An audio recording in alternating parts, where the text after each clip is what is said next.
Bulan dom, mai San Francisco ki burubura. Sema mai ngai yani. Radio Bulan dom vata, mekau ki kenda vata mai San Francisco ki burubura. Sema mai ngai yani.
Ina radio bulan dua water to mai dolan tu kadi bekenda na non de wasi dingon vata na kabi binaka ni vakarom bukan dendai na ketini katolu ni singa ni bulo katawa ni lau na light singers drendre au mai satava koto mai kina nangona ni sa mai sipitongo na tolu ana 5 miniti kenda vakikim ni kina dua tale na non de wasi dingon vata na kabi binaka ni vakarom bukan dendai se mania se burubura dava se mani venga na vono ni se amati ko me kina ngona dava ni geli rongo de tiko kina na non de wasi wasiningo na bata na kavi vinaka ni kua au kenda waki ke mani ka unu taka ni uni mbula vinaka tiko unu taka telenga ni tosa vinaka tiko na kena garavi tiko na itavi sema ni tavi dhavanga and the waka itavi taki kenda tiko kena na kavi ni kua singa levu ni kua mataka ni kua se mbongi levu ni kua ni mbula vinaka au unu taka tali tungani na ilutua tiko ni tavi dhavanga garavi tiko ngori na vi sera ke sara and na mai wasea wata tiko na vi ulutanga so na mai wasea tiko ani na mai vi tala no tiko kina na no de wasiningo na vata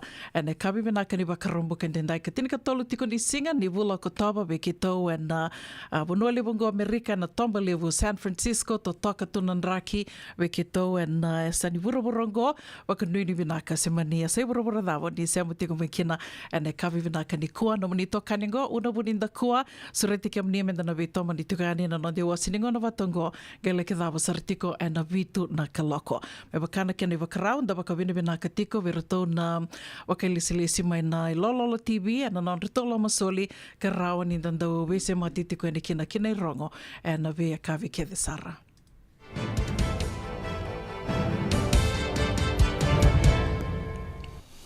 Di sambula bina kana turana maramana dhurubu nungone lewa ke muni rangoni sai kwengo nonde rongo e nambungi ni kua. Walewana Prime Minister na kiana kambai na kumatini tu ko Israeli. Tolongo nerto sambita kiana kisini kubu. E wakatamba kindua na singa kebu nombalabu e nabuli.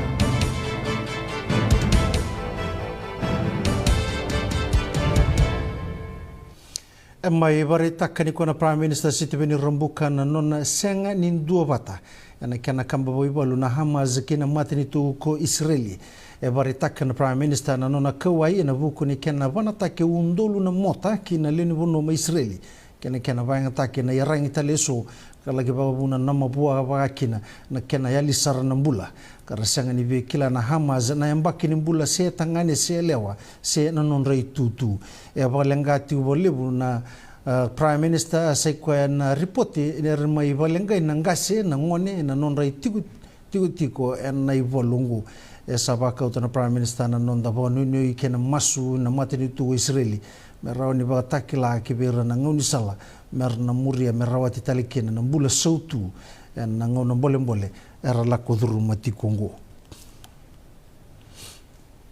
arto marutaka leo tinika tolu na nonda ngone kara ngole ki Israeli na bukuni vuli ni tambana ni tetei kartongan reba merto vuli da mai kene bunga sarnaka ndondo no merto na vuli na loma ni tinika tolu na vula mai Israeli e kanirara ni sama munduki kos na vulengo membeleta na bolu te ado ti mai Israeli en ngonongo Kito se be marutaka tiwa nito chiko ni singa tiga busar singa bika kito vuli da kito maruta saranga valio anjini ni sa ngole ni na kading mati tu mikito sa listel mai amoni kito sa murangan na lawa sa amoni kito ngol listel iyo tu sa chimika sa rong chiba yuwalu sona mbong kito singa ni mode kito yang datunga na buguni rong tunga ni wang buka na bika sa tu mai Israel kito papi nakani kito sa yang bul ratal mai na ya kami sing mata kasing ni Pero natin wali ni kitong bunjing tagito to namatin to mi kitong bongol na hukuni tayo ka huli. Tuto kito babi na lista sona huli Israel ka kito babi na ni dona huli kito sa lakat rumah kito huli kina sa bu relitan toltal kina mata kito na hukuni kami balatan agriculture. Mi bakan ni dakilapan ako no Israel buno desert yun inda paretan dia vika iti begitu kina sa ndotan serang nito ngol mo na kitumbo ba na kitumbo mo kitulimbu tu katua puno tam yani kituli saraf sar mem balatan na vika balatan iti kitu salirai serang kina mati kitu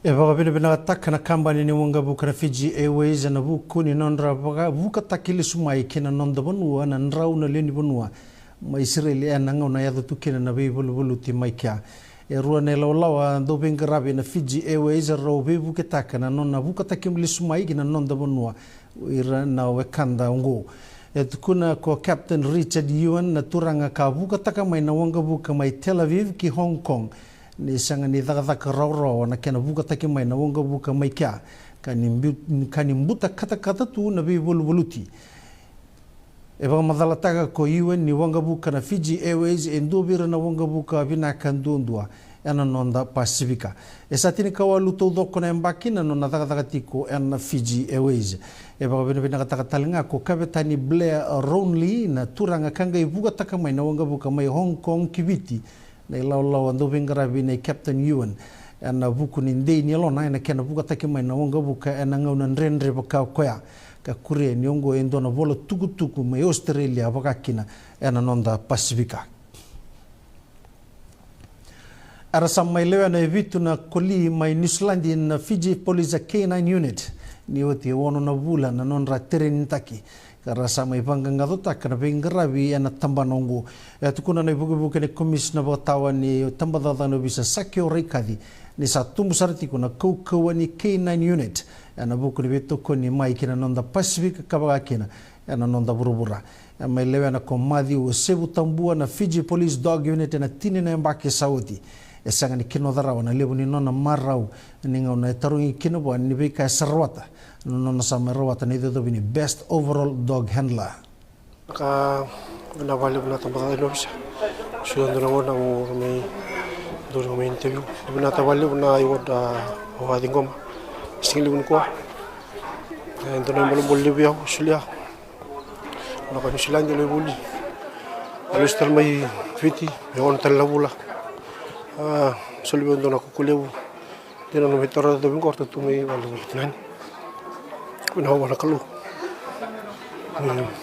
marwatra todo inde sa kuna dina kami dostava na ngonendo tombi no da kami ndo sotra na kata ni kata kami saka bikina sinto ni kami mina wala rakida tolonga singa seda kami mi kata soana posota kami na kata pamero ni ako tekin na tambada nyopsa bingrabi tambada nyopsa e vado do takile sinengar se na Prime Minister Siti Beni Rambuka na bukuni no na bingrabi na Prime Minister wadengu na bukuni no na banua kabaga kina na nonda matenitu na songo ni buno mbalabu de festival ka vaidor na FMF Gymnasium na singa na noa na kena vaidor na songo erto baruta kana committee me marutagi kina na bimbini tobo ke buno mbalabu kabaga kina na kena ka toko na ndo bata na yobo bonua kena bebo mbulumbulata kana bebo torada kitaki ni tiko wa moisilebu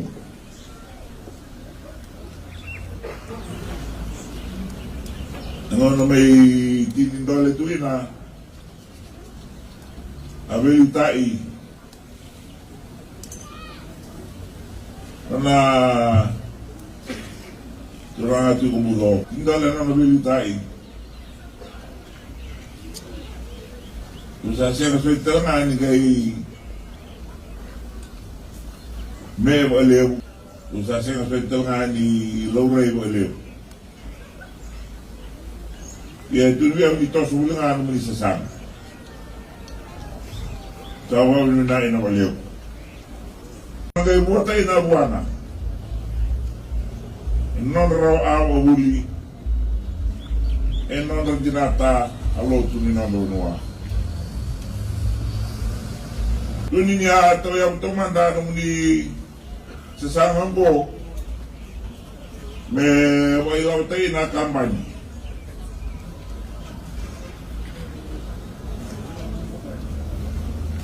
Molebu Holdings Unumbalabu Holdings Sahabat itu Unumbalabu Vision Holdings Limited Uwa binminawa lebu Wira Bugina maya pa asama lebungo Asama bimbi Titombu Rayawa Bersama warita ina mo tutali uwa nerungobi me ilai me tomani me buo binaki na bingona tatu matang Lei te ungor sa le buituan rutin ni menua. Ina menua sa mbamba si tu ina. Aturanga marama. Ni anu aturanga buno malam. Ina non rawa a. Ile watu ya usare nandendre. Sana rawa kina bola ni NDMO wena nonda bonua me baga lele takane wili ni baga dala kaya na ngauna ni dhenglamba ke na walu bina bimba ki Saudi tukona na darakta ni NDMO ba city soko na binaka ni wili ongo embaleta saranga na kena ndo buno takitiko na rakibi sau kena be kaya na kautamai kena bimbi ni nonda bobo rau kena rakiba kaungo na lebu ni mbula ramayali tiko na lubu sakrekere tiko kena minister ni lenga tumbu koso gibe kenda ni tumbu kei na ndau ni be susu mendangangaro ni na bengu na kede era samai rawa tena no na leni korogo tabuya mai rewa endua na nonra kawa wo ala kindola bana minister ni lenga tumbu koso sakya sindi toka na kawa bungu edabuta na no na bobine bina kana minister kina UNDP na non robeto koni kena mateni tu merao ni rawati kina na tubu kuria ko ndi toka na kena maindola bina kako bungo sabaroro takabir na leni korom na ngauni sala ni beto saki kana raw ni bukea na non rombula ni bubale ena bisinga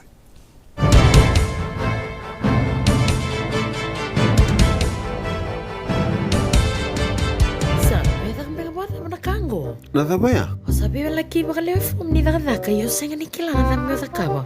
Ole man lang katakatalanga ni senga tu ni kilana kisida ba na sotaba. Koni lenga ndo beto lo te kisaranga no bika ki tengore ne radio bulon do bat. O na program da ba. Mai na be long new. Rongo de 5 o'clock na be ka bi bo rombu ka be kemdo California. Dini krone single buni bo romo e be kemdo e biti.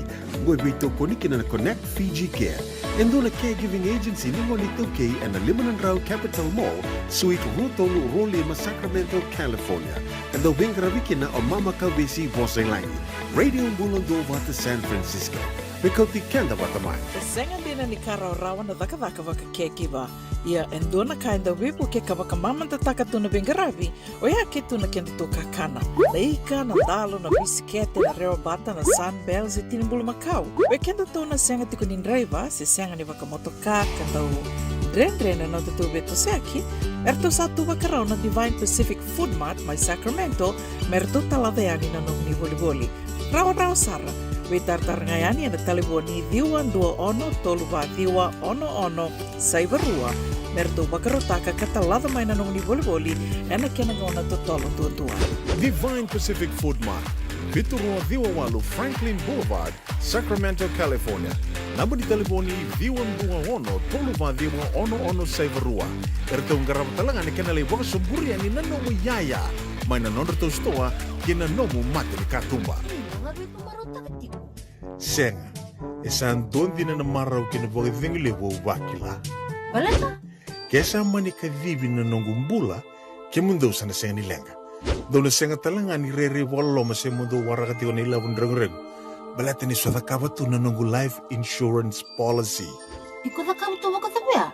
Sa tumu mantanga na numundrang senga tu na nantu pepa. Sa tiko na mate, se senga na pepa, senga na lenga. E se rawa nga nindu na nongu life insurance ve Lincoln Heritage Life Insurance.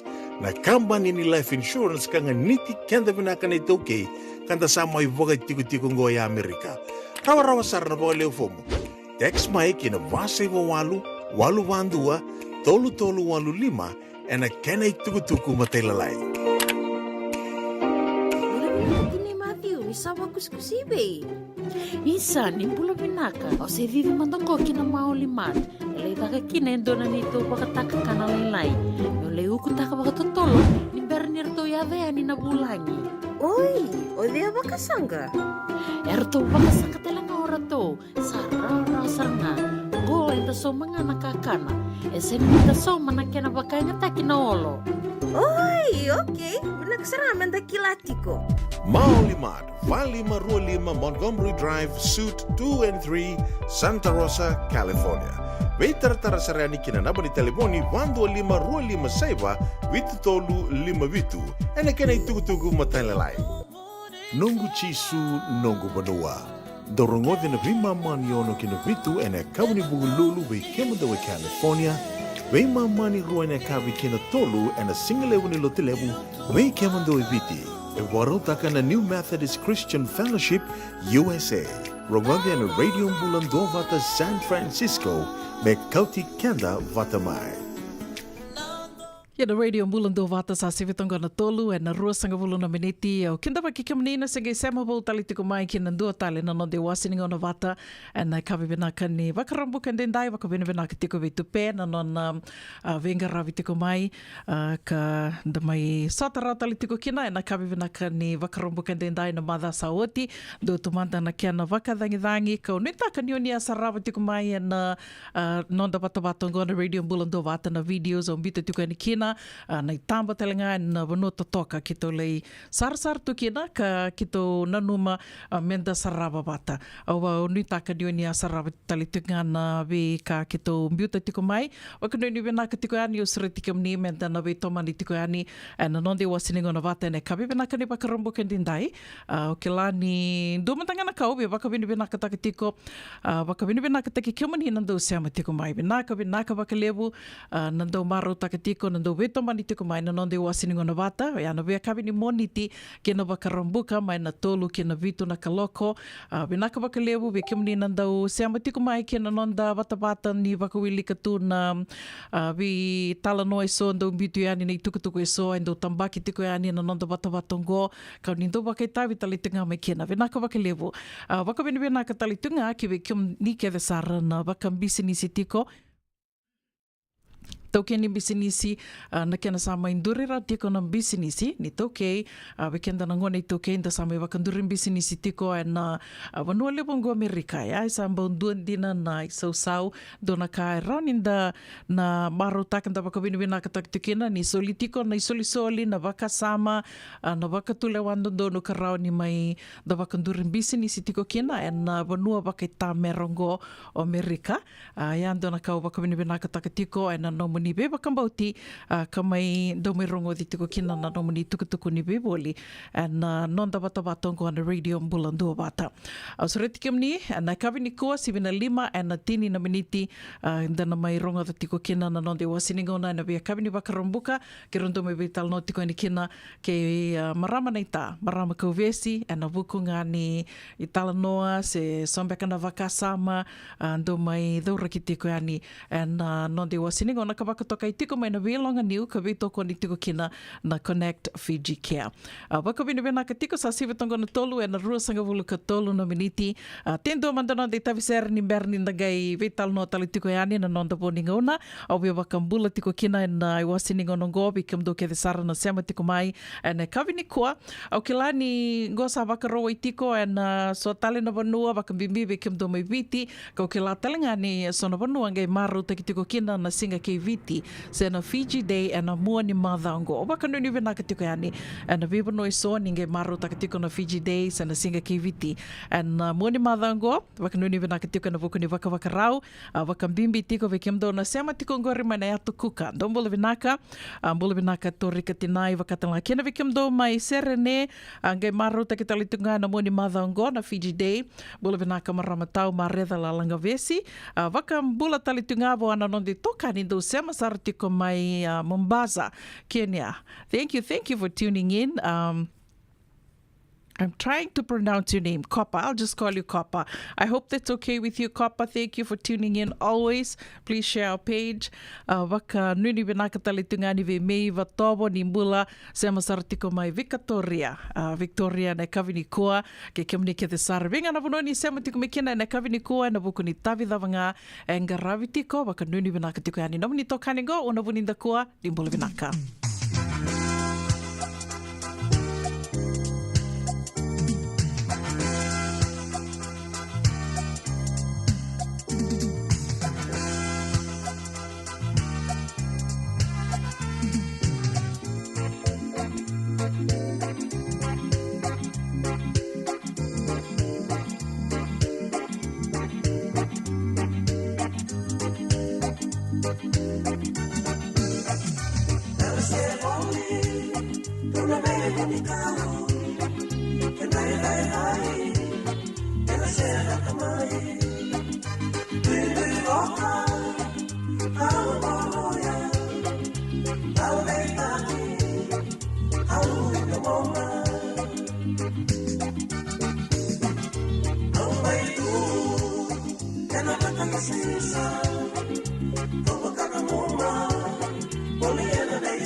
Kene tavi seroe asa mai sivito kina ngona tolu e na rua sanga buluka vitu na miniti na sera katarawangona via vakambula tiko kina.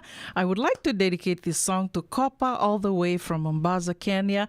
Wakatalanga kina vi komunike de sara na sema tiko mai Jerusalem kemni na sege lesu mai Jerusalem ya ni lako vaka uronikai na tukutuku ni venga onai, ona nomini sangai ado talango ibiti, oni taka kanda maru taka tiko, na nomini sa ado mbuleani kina nonda vanua.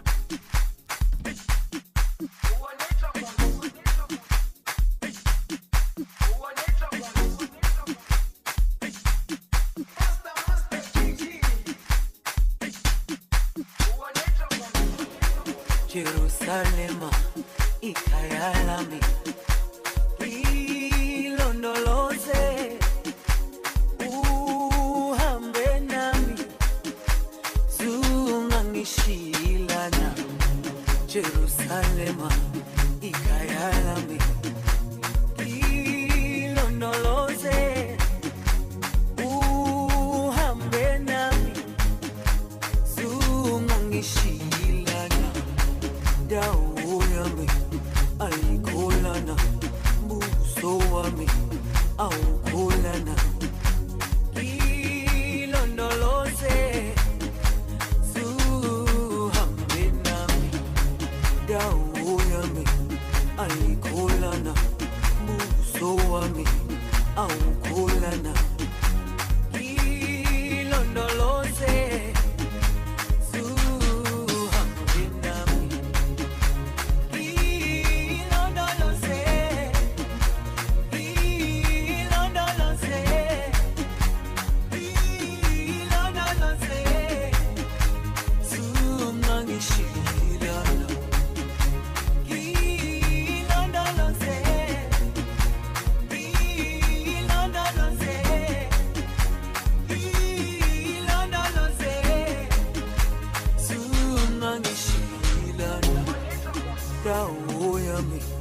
Aikolana, buso wami, aukolana, ilondoloze,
Radio Bulan Dua Bata, Bekau Ikenda Bata Mai San Francisco ki Burubura, Sema Mai Ngai Waseayani.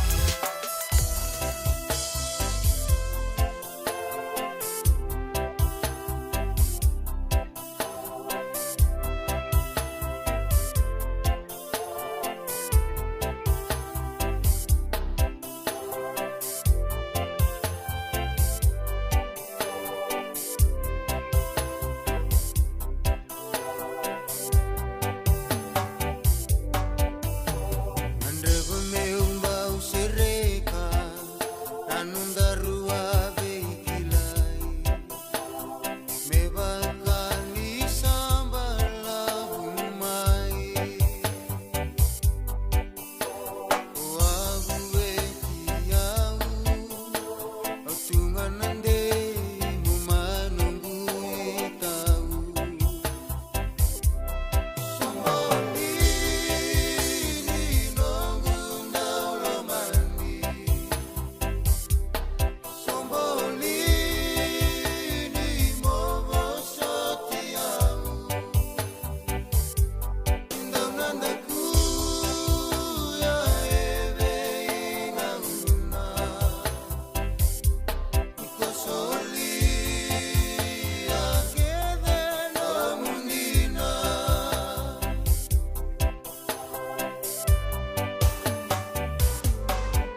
Totoka non rato mai vewa kamaro te tiko ni avikenda na dhangi ni ndela ya towa and tala noa ke lini kato mai kina nangona ni sa potonga rusanga bulu ka tolu na miniti me wana ka loko a ka vitiko ni wakarambu kan dendai ne ka tini ka tolu ni singa ni bulu ko towa do kila tuna Friday the 13th kila ni nda sengi tumbu dhak mai nda saronga dhe tumai na Friday 13th lebu sarna kena vital noa se nda lebu tu na kena tala noa ndu tale na vital noa tale ni ndona gona mandangango waka sama tak tiko nda rongo dhe tiko na itukutuku na irongo mai na nonta panua ka arto bakari tak tikina arto na peilate karto arto buka takayani na Fiji Airways na nonrela ki kaumai na weka kara o ira na nonda na buku ni lako era lako kina o tia sandange kila kiritu na bika ya miado nda waka binibinaka dona waka binibinaka lebo kila ni ndana ndua bata kia tiko na yalni waka binibinaka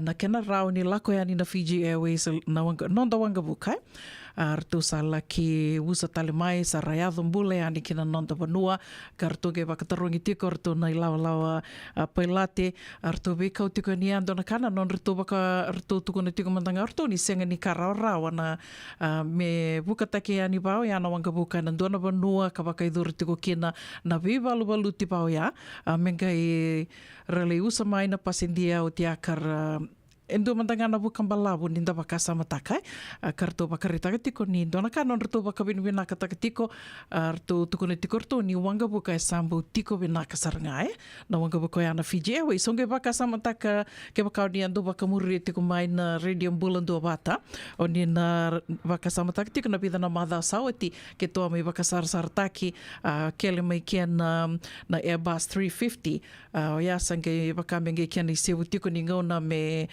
dola kina na Airbus 350 me ke mami laki bakasar sartaki kanda tumbu kalonga tu kina na ndau wakrorong mai na radio bulando vata ni tu laki sar talitunga na lomi di wanga buka liboya o tianga yo bakataronga tiko indu bertona bakelesi do bertona marama bakelesi karbenga ravitiko en Fiji Airways en Tambanongo Amerika ngai tuku na ndona ka osange bakasama taktiko ni atukuno ko ndona ka ni na Fiji Airways na wanga buka itiko kina itiko na company ngo ka koe roni ndokata kambaleta ni ngo tuku ni na seiburo ya mai na wasa Pasifika go na Fiji Airways na waka komanda na wanga buka ke toa le sar tikine andali sar tikine ani indua na wanga buka sambu toka sar tonga idake na kene waka tangentengende kaunge mai ronga da tali tiko na non rito waka tarongi tiko na ilawa peilate rito laki usa ni ramai na wekar sa yadambula ni viti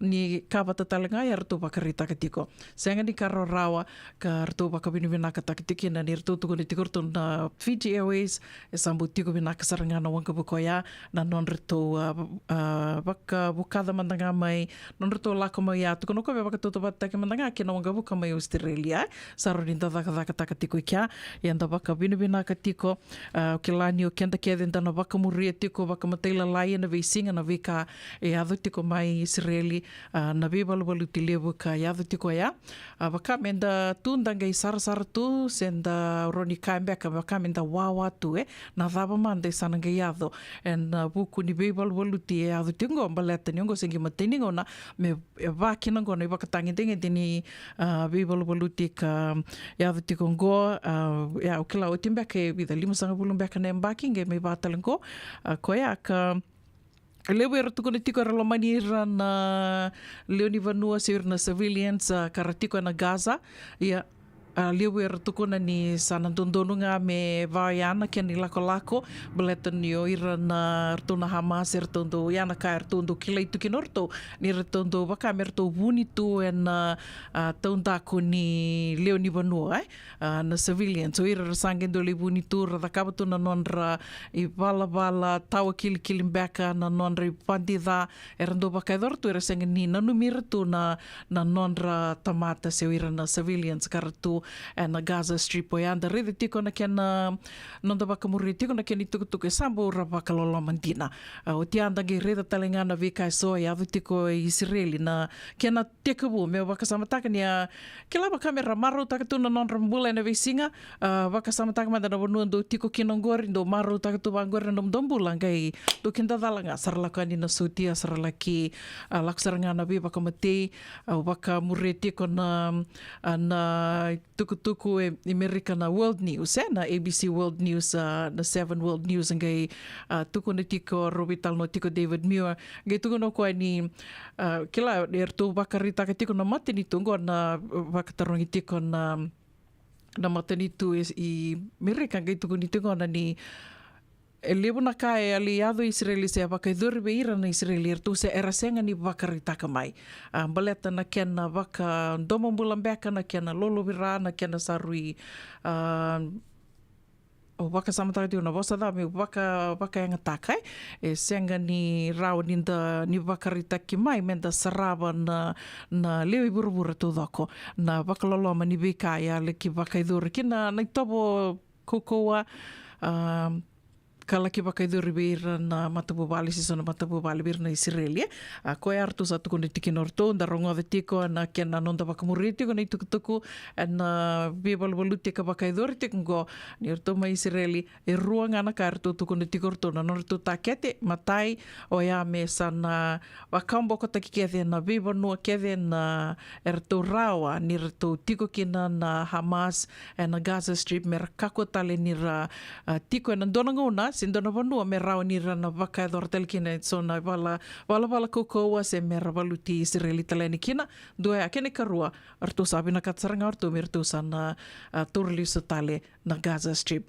yandana wakamuriti ko ni tukutuko ya ka una numa menda na ronga damanda na update na nonando wasi tiko mai na beka so ya tiko mai en kenro malio se na vibalvoluti wakaidurti ko ya mai Israeli kando wakaitavi tiko me kina Lieutenant Jonathan na Israel Defense Forces o kilani bunga talanga vikimni ni sando waka muritiko and Facebook kau nanu mabikimni na senga mbeka nindo waka muria ndera ni to mai waka muria vata and radio bulando vata. Here we are live from Tel Aviv and I would like to give you our daily update about the situation. I know that many of you around the world, our followers, want to know what's happening. You're hearing things coming out of Israel. Perhaps you're seeing stuff in the media or on your other feeds and you want to know exactly what's happening on the ground. That is what I want to give you here. We have a map and I will show you a few things on the map, the situation on the ground. And today we're going to focus on the situation around the Gaza Strip, recent discoveries of the Hamas atrocities that are now being exposed to the world. We'll speak about that. Then we'll zoom in on the Gaza Strip, tell you a little bit about Hamas's influence on the ground, and some stuff about what we've been doing over the last 2, 3, and 4 days. Then we'll jump up north and we'll speak about the Lebanese front and the Syrian front. Hopefully all that will be tied in about 10 minutes, and I'd like for you to stay for this entire talk. Let's begin. So, as you can see on the map, zooming in on the state of Israel, and we're going down south, looking at in greater detail at the Gaza Strip. Here is the Gaza Strip, and the first place that I want to go, which is today really the talk of the day, is the Israeli kibbutz called Be'eri. You can see it here in the middle. In the center of the screen, Be'eri, B-E-E-R-I, a small kibbutz about a mile from the border. Here it's zoomed in a second I'll show you how close it is to the Gaza Strip. This is how the place looked before the morning of Saturday, October the 7th. This isn't, unfortunately, how it looks today. All the houses, almost all the houses, were either destroyed or burnt. All the greenery is unfortunately gone, either burnt or uprooted, and much of the beautiful infrastructure in this, what used to be a peaceful community, is no longer as it was. Today, international media were given access to this place, Be'eri. As you can see here now on the map, this is where Be'eri is, and this is the border with the Gaza Strip. All right, and if we zoom out a little bit more, we can see that it's not so far from the city of Gaza. Be'eri is here. Here's Gaza City. Most of the terrorists who invaded in and eventually attacked Be'eri came from the eastern outskirts of Gaza City, Sajaiya, and a few other neighborhoods. Surely they came from the south and even from the central parts of the Gaza Strip. What is important is what the Hamas terrorists did inside Be'eri. Today, many outlets of the international media were granted access. Reporters went in to this community, and I heard a seasoned, salty international journalist, a war journalist who has been to Ukraine and many other battlefields around the world. He walked around Be'eri and saw the sights, saw what's left of the houses, smelled the smells that are still there in Be'eri, and listened to some of the stories of the soldiers who came there as first responders and who actually fought in the kibbutz and were able to kill the many countless terrorists who came into that kibbutz in order to murder our civilians. And what he said is that it's the worst thing that he has ever seen. And this is a person who works in war environments. What was so bad? The reports coming out of Be'eri are of civilians with their hands tied behind their backs that were executed, of children whose bodies lay shot and mutilated on the ground outside of the houses, of families that were burnt inside their houses because Hamas terrorists couldn't get into their safe room, so they burnt the house, causing them either to burn inside or to suffocate, and countless, about 100 Israeli bodies being picked up in body bags and taken by coroners to be brought to a central facility in Tel Aviv and then for proper burial by their loved ones. Those are the experiences coming out of Be'eri today. Another testament for the world to see the barbarity, the cruelty, and the inhumane, monstrous activities of Hamas here, and again making it so abundantly clear for anybody who had any doubts what it is that we are facing and why we must take urgent, strong, and decisive action against this terror organization. So that's the sad story of Be'eri. Yesterday, the world learned firsthand about what happened in Kfar Aza, another kibbutz about a mile north from there, and the stories of atrocities are similar. And we spoke about that yesterday. The numbers are chilling. We are talking about together in these two communities, Kfar Aza and Be'eri. Kfar Aza and Be'eri, together more than 200 dead Israelis were found in these two communities. And Be'eri used to have a population of 1,000 people, about 1,000 people, a small and close-knit community. More than 100 of the people who live there are today gone. And that's without factoring in many of the kibbutz members who have been taken hostage and dragged into Gaza by Hamas. So those are the two events or the two places that the world learned more about today. So whenever anybody asks questions about why is Israel fighting and what's this all about, two very good, sad, extremely sad examples to answer that question is Kfar Aza and Be'eri, because those are two places where some of the greatest, darkest atrocities were perpetrated by Hamas. If we'll zoom out a bit and have a look at the entire Gaza Strip, we have Gaza City in the north, Khan Yunis, a larger city in the south, and then Rafah here, the Egyptian border, and this here is the Sinai Peninsula in Egypt. If we zoom out and look at this area, then all of this area has sustained quite a lot of attacks from the IDF, from the air. We have been targeting Hamas infrastructure, which is scattered all over the Gaza Strip. There's not a single location in the Gaza Strip that isn't fully packed with Hamas infrastructure. Let's zoom in on the city of Gaza. Here you can see the city of Gaza, the center city, and a few of the more important neighborhood. This area here is the Rimal neighborhood, which houses many of the homes, offices, and command facilities of Hamas seniors. Many of those facilities are no longer there because we struck them, because they belong to Hamas and they serve Hamas's military purposes.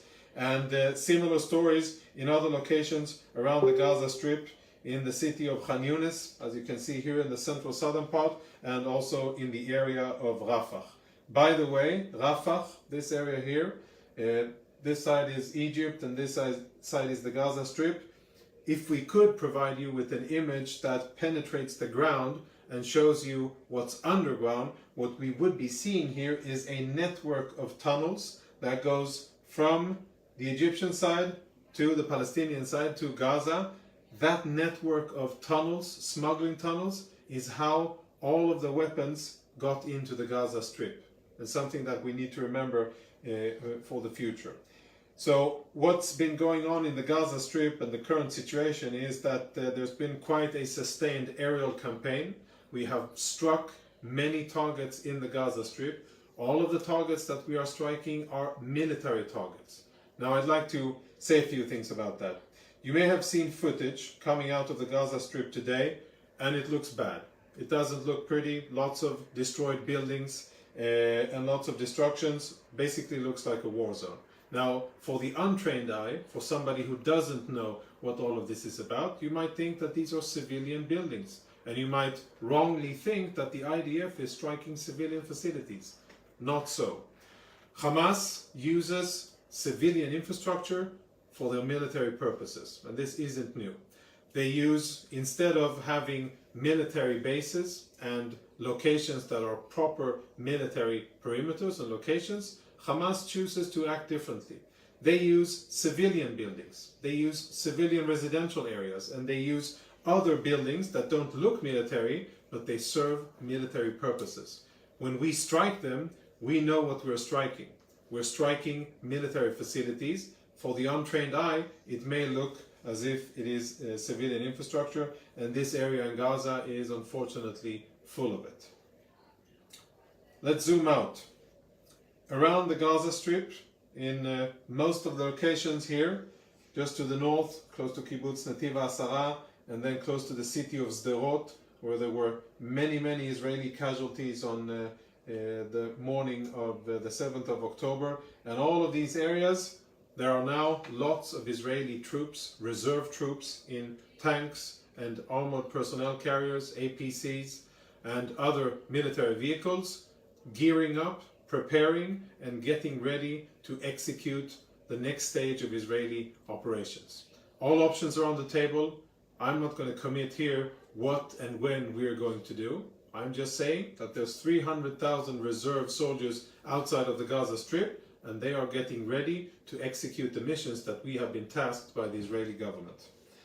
Quickly, let's move north and say a few words about what happened today along our northern border. So I moved to the north, and we are now along the northern border. This is the border between Israel, the city of Haifa here, Lake Tiberias or Kinneret, the Sea of Galilee here, and then the border between Israel and Lebanon is this thick line here, and then Syria in this area. Today, Hezbollah released a video where they are proud of the fact that they fired an anti-tank missile towards Israeli soldiers. They released a video today. The attack was yesterday. There was a wounded Israeli soldier. There were also many alarms today that went off in northern Israel, practically all of northern Israel. The alarms in Haifa and above, we had alarms going off. That was a result of a Hezbollah UAV that was active in the area, and what appears to have been a malfunction in our alarm and alert system. Israelis unfortunately were called into shelters. After a short review of the incident, we understood that we could safely sound the all clear, and Israelis went back out, and we are of course looking into how it happened and to make sure that it won't happen again. The important thing is that the systems are ready and that we are monitoring closely along this border each and every movement of Hezbollah, looking what they're doing and of course preparing on our side for any type of aggression. Worth to mention is that in the Mediterranean, somewhere here, is an American battle group which has made its way over to our neck of the woods at the direct order of the US President, and they have carried very important messages to the region, messages of deterrence against any of the other Iranian proxies in the region. The US President said basically in one word, if you're thinking about attacking Israel, don't. And I think that's a very succinct way of addressing the situation for the benefit of civilians all over the region. So as we zoom out and summarize, I'd say that we have 3 active fronts, the main one being the southern front in Gaza, and we are looking vigilant in the north and following events closely on the Golan Heights on the border with Syria as well. We are now nearing the 6th day of this war that was forced upon us. We are preparing ourselves for the next stages of our activities. We have struck a lot of targets in Gaza, and we will continue to do so using the Air Force, and we are preparing ourselves for the next stages. There were minor skirmishes in the south today, less than the day before, and that's always a good sign, but we know and understand that this is a long process and we have to be very vigilant in the south because both Hamas and the Islamic Jihad continue to try to get across the border and to threaten Israeli civilians. I hope you find this useful. I hope you like our content. We try very much to bring you a daily summary of what's going on so that you can be informed and understand the complexity of what's going on, where Israel is, what we're threatened by, and what we're planning to do against those threats. If you find it useful, share it with your friends and make sure that as many people as possible see our content. I thank you for watching and I wish you a quiet and peaceful day, and thanks for your support. Na dhavu ikalawa kay Mrs. Titilea na itini. Wei talanota kikina na ulutanga mimbi ka daun rendre na kena wei talanota ki sewa sei ana matana lewu. Ulutanga ni toso kiliu. Wei waka ungeti kan dau wei labeti. Rongode na wei kami ni tu siti ni sivna tinikaro na tinikaliman miniti wei kemando ibiti. Sivna lima na tinikaliman miniti wei kemando California ana wei Singamoniti. Ana wei tokoni ni JJ's Food Shack, Santa Rosa, California. Rongode na Radio Bulundong Wata San Francisco me kauti kenda watamai. Isawa kuskusibe.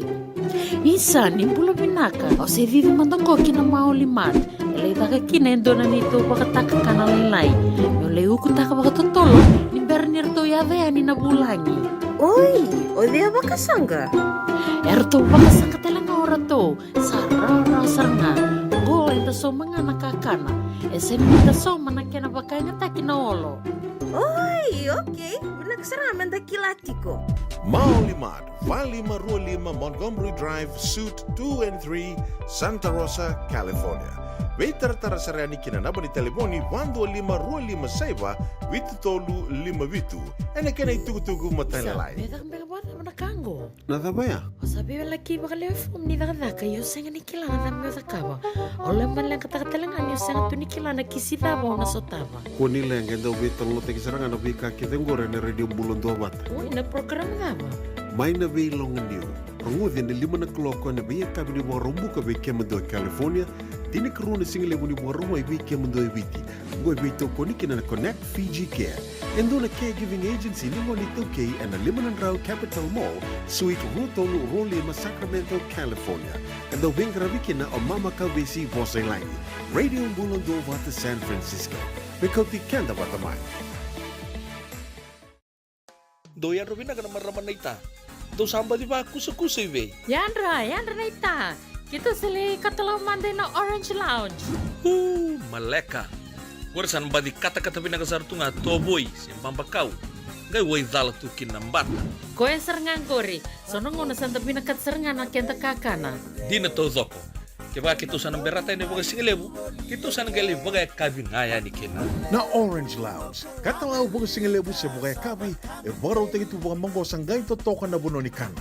Mai na menda to identity, kena baga singelebu se baga kabi me bakana baga sekera. Na sui, ike te uteke roro baga lolo keina vida tale. Gira rao mo kila na menu ni singoya. Na Orange Lounge, tolo dua Orange Street, Santa Rosa. En dua tala na tambari vingarabi ni Divine Group of Companies. Dola mena wala kaloka na mataka, kina wala kaloka anambongi moniti kina singatambo. Na Orange Lounge, tolo dua Orange Street, Santa Rosa. Dendram beka nang wala ni kibal ni lo tero buko ni oso pakadadaka.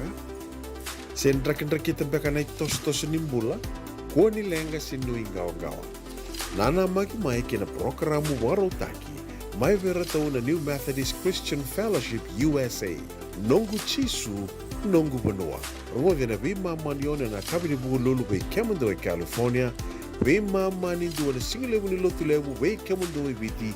And a radio bulando wata San Francisco. Me kauti kanda wata mai. En muna ngau na lebu ni nondo soso enda sa senga sarangan nikla na dabu menda baka talau taka buka singilebu taka siapa kaya kapitak. Neka kuni lo malenga. Sa tipin dono bunua erau ni buka tingo ikimuni. Wayana JJ's Food Shack, Santa Rosa, California. Na be matanggali kaka na itibgina. Me baka na karitoa, waraisi. Na lobo, palusami na buwaka na kaiwa soso, na dalo na toa, na kukonda, bayangani ka ng gamure. Nakaka na buwa malangin, me baka na steak, gay baka loka, tabiyo ka na coleslaw, suruwa, o tatni.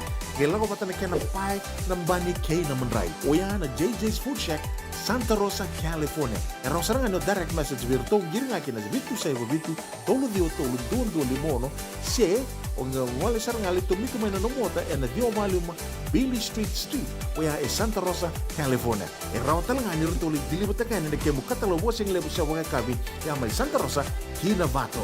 JJ's Food Shack, Santa Rosa, California. Wakanuri vinaka tiwani vikimdo na JJ's Food Shack ni nandu tale na moni madha vinaka na moni madha ngo sa sivitonga na vai na vana miniti na radio mbulando vata San Francisco me koti kenda vata tikomai kenda vaki kimni na sege semabo tali tikomai ki nandu tale na nonde wasiningo nongo ki oni sege semabo mai ki reitu ngani wasi atokani na nonde vata do toka na like ndu na share ke raun yuni ge subscribe tali tikonga ki na nito YouTube channel do makasaran do na bibu ke lebu tikoya na kena vakati tiko yani na nonda bata ne berongo din domongo karau ni de sama tiko kina se mania sai burubura dava and tu kina and the vakabin bina kanira ni de mai sama tiko na nonda bata na radio bula do bata na ser katravan go ne beba kambula tiko ni kina wekem do ke de sara na sama tiko ngori mai nambua bula bina kasistava se madha se tareki wakata na kina ve matelita se ni kuradiri wakadu bina katalitunga ni wekem do sistan bingarabi se vinga na pono ni bingarabi vitikina na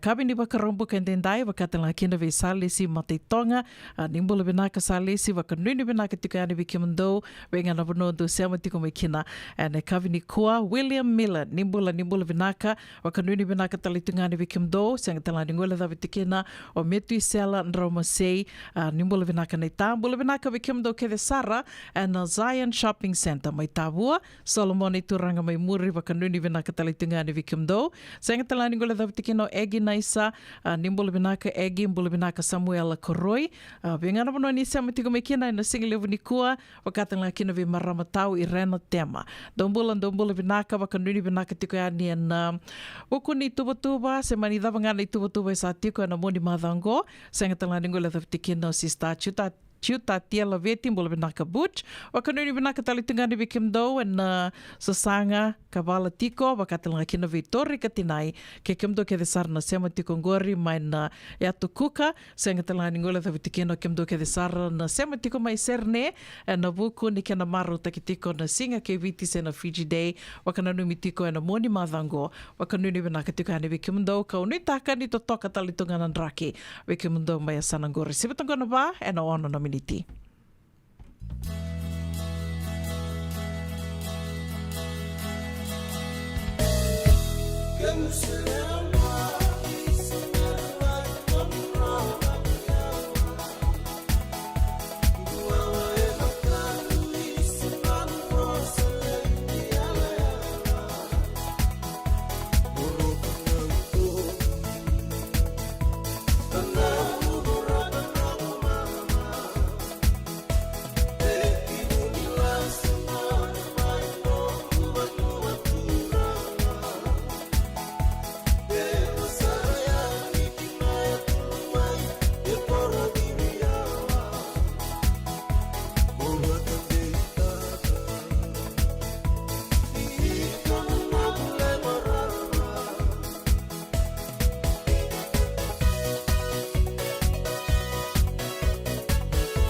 so enda sa senga sarangan nikla na dabu menda vaka talau taka vosi ngile utaka siya baka kapitang ne ka kuni lo malenga sa tiukin dono munua e rauni buka dingo ikimuni wayana JJ's Food Shack Santa Rosa California na vei matangali kaka na tibgina me bakana karitua waraisi na logo palusami na buwaka na kaiwa soso na dalo na toa na kokonda bayangani ka ng gamure na kaka na buwa malang me bakana steak gay wakay loka tabiyo ka kena kauslo surua tatni gelago batana kena pai na bani kay na manray oya na JJ's Food Shack Santa Rosa California era sarangan no direct message virtual giringa kina bitu sai bitu tolu dio tolu do limono se onga wale sarangan itu miku mena no mota na dio maluma Billy Street oya e Santa Rosa California era talangan ni tolu dilibata kan ne kemu katalo washing lebu sa waka kabi ya mai Santa Rosa Kinavato JJ's Food Shack Santa Rosa California. Yavalata, Dionangai Velata, and Radio Bulan Duavata. Wait alone te kina na bika membaleta na nondong bula. May way iran na kanan daw may natambanan ni bula so. Nasi, na puniway. Promote na bana kaloka na Via Cavity City and a veto ko ni Lincoln Heritage Life Insurance. Nakamba ni Life Insurance, kanganiti kanda na Kaiwiti Amerika. Radio Bulan Duavata, mekauti kanda vatamay. Mai San Francisco ki burubura. Sema mai ngai wose yani.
Totoka nei tavi sero e ama vertona da kauni mana.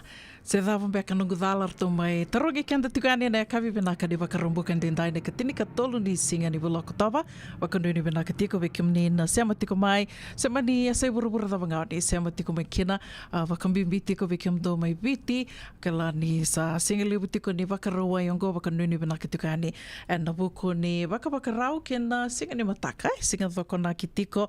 Wakatalanga kena ni lebu vekimni. Kala ni da ngolembeka di na market na le bangara sa salum beka ni waitui usaba ka nuni bena kitiko yani kina kemundo kokonda na nama na rawaki kena visa salutale so dina le maru takatiko and singa le ni kua me vaka ndando kila bena katu ya sama balolo wali tungani baka nana no keto na sama tu yani tai waka nuni bena kitiko yani au kila ni da baka muretiko na beka kete sara ya tiko mai Israeli da baka bena kitiko ni rayado mbule yani na weka kina nonda banolo mani witi ka do talangana ka o kilani bunga bikenda and na rere nuinga wanga tiko kina sen rambeka ni na kota tuna nonda bakana nanu weira na wekanda weira na tamanda na nganenda na tukanda kar baketabi tiko en nonre do lakoyani kar laki baketabi en peacekeeping force unitaka ni rauninda na sandana vina numitiko ngai na vi masulaki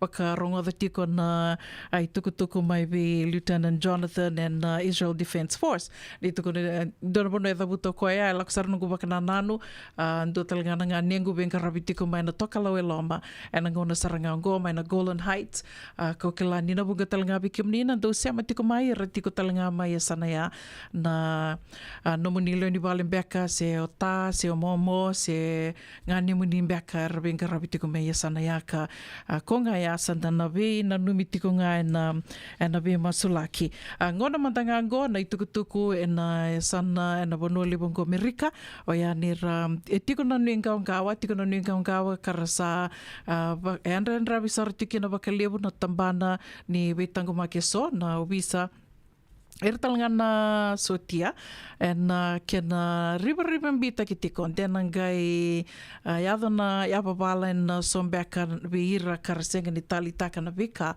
avitiko mai en bebalubaluti mai na tokalaweloma karawa nira na mai bakuta katalenga yesanango na kena laki ndokilaitu ni sonangona randula kwa ni sora laki bakadadana randuli bakamana bal ni lutu kena beka bau ya karsa yandra vitiko kina na visa ena vanole bongo Amerika yandra tukutuku turi rao tiko ya dina ni vatiko ya kando talangana tukutuku wasi tiko ya na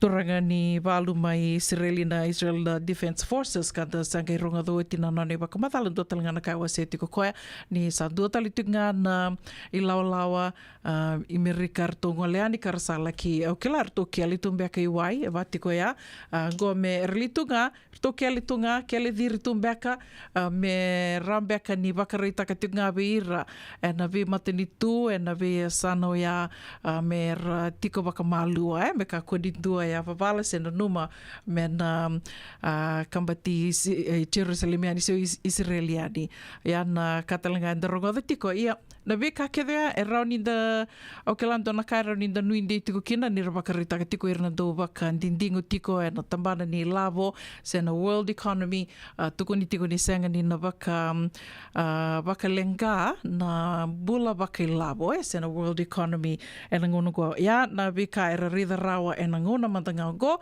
ka rauni tuko ni rauni na baka laini ko na rida na soni benisini senga ni na tosa dake ni soni benisini sombeka na banua e tosa sombo baka lilai na soni medicine se na soni wai and ngonongo and dona kairo ninda na nui ndei tiko kina, ka dua talangani tukutuku e na bukungani be kai soia ava tiko mai na toka lau e loma.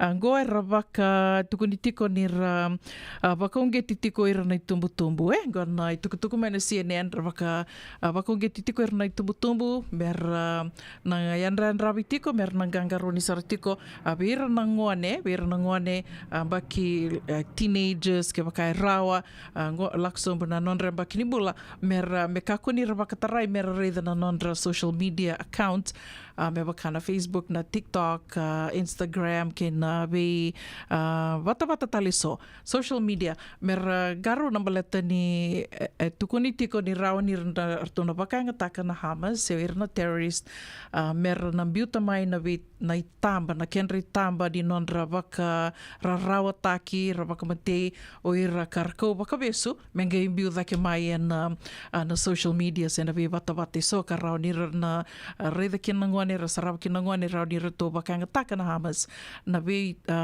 wata batongo merawa ni na yavalata mbeka se bukida na nonda rai so mbeka toba te tiko mbeka Israeli batiko ya na vitala noe baka iduri tiko karabai baka ungeti tiko kina na kena ndau ira ndau baka muria na bikango mena na gangaroni tiko veira na ngone mera kakoni na reida na bikao ya ke baka rawa ituko ni tiko if you can delete or temporarily disable children's social media accounts ina gonongo na binaka dakisara ke baka ndebia tango makira na luvenda so ngana ka me baka bura baka sama tu weekend to ene kavidi kua ukilani to baka mure tiko na itukutuku men weka soya adu tiko e mai na tokalo elo mai dona ka ongelo mataru tako yau na dava sarabanda na kabuts kila vital nota ki tiko io santo rogoda tu senga sara ni utora baka bimbi e na ngona nge me adu kina na vivalu valutingo e tuku ni tiko baka livu ya na kabuts o sange na numa more da manta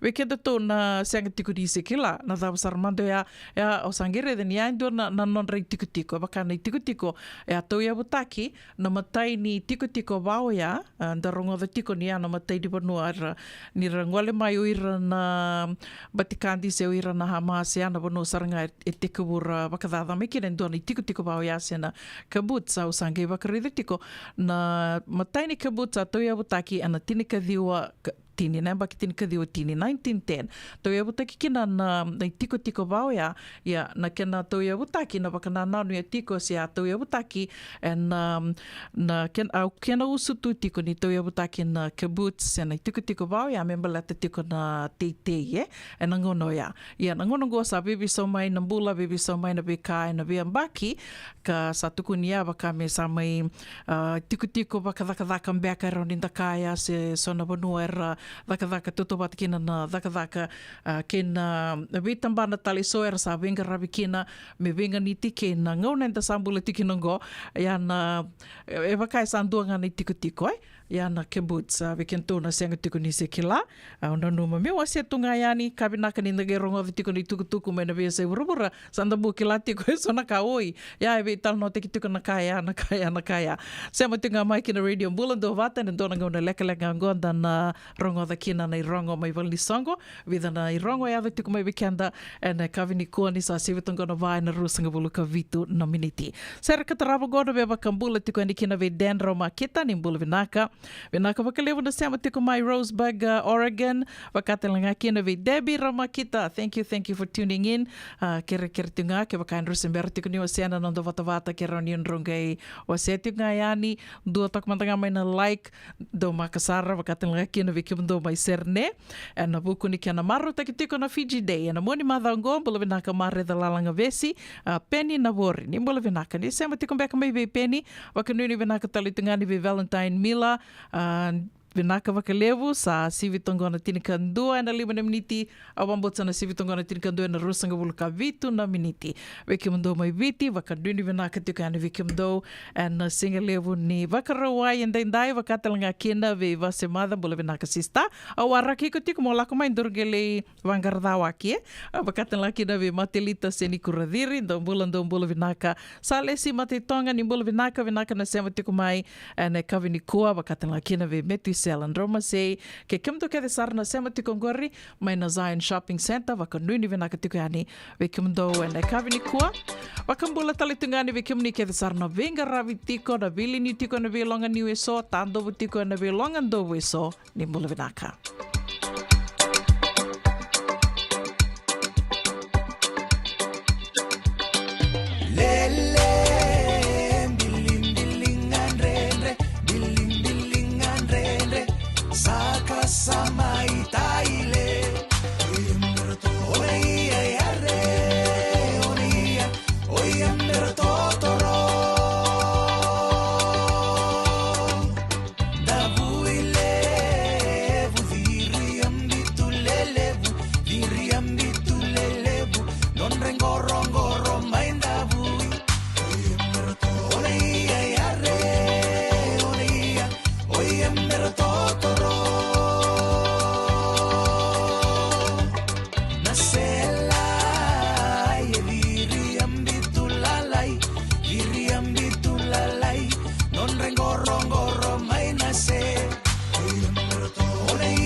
Isa, meta kambega bora mana kango. Nada baya? O sabi laki baka leo fom ni daka yo senga ni kilana na meta kaba.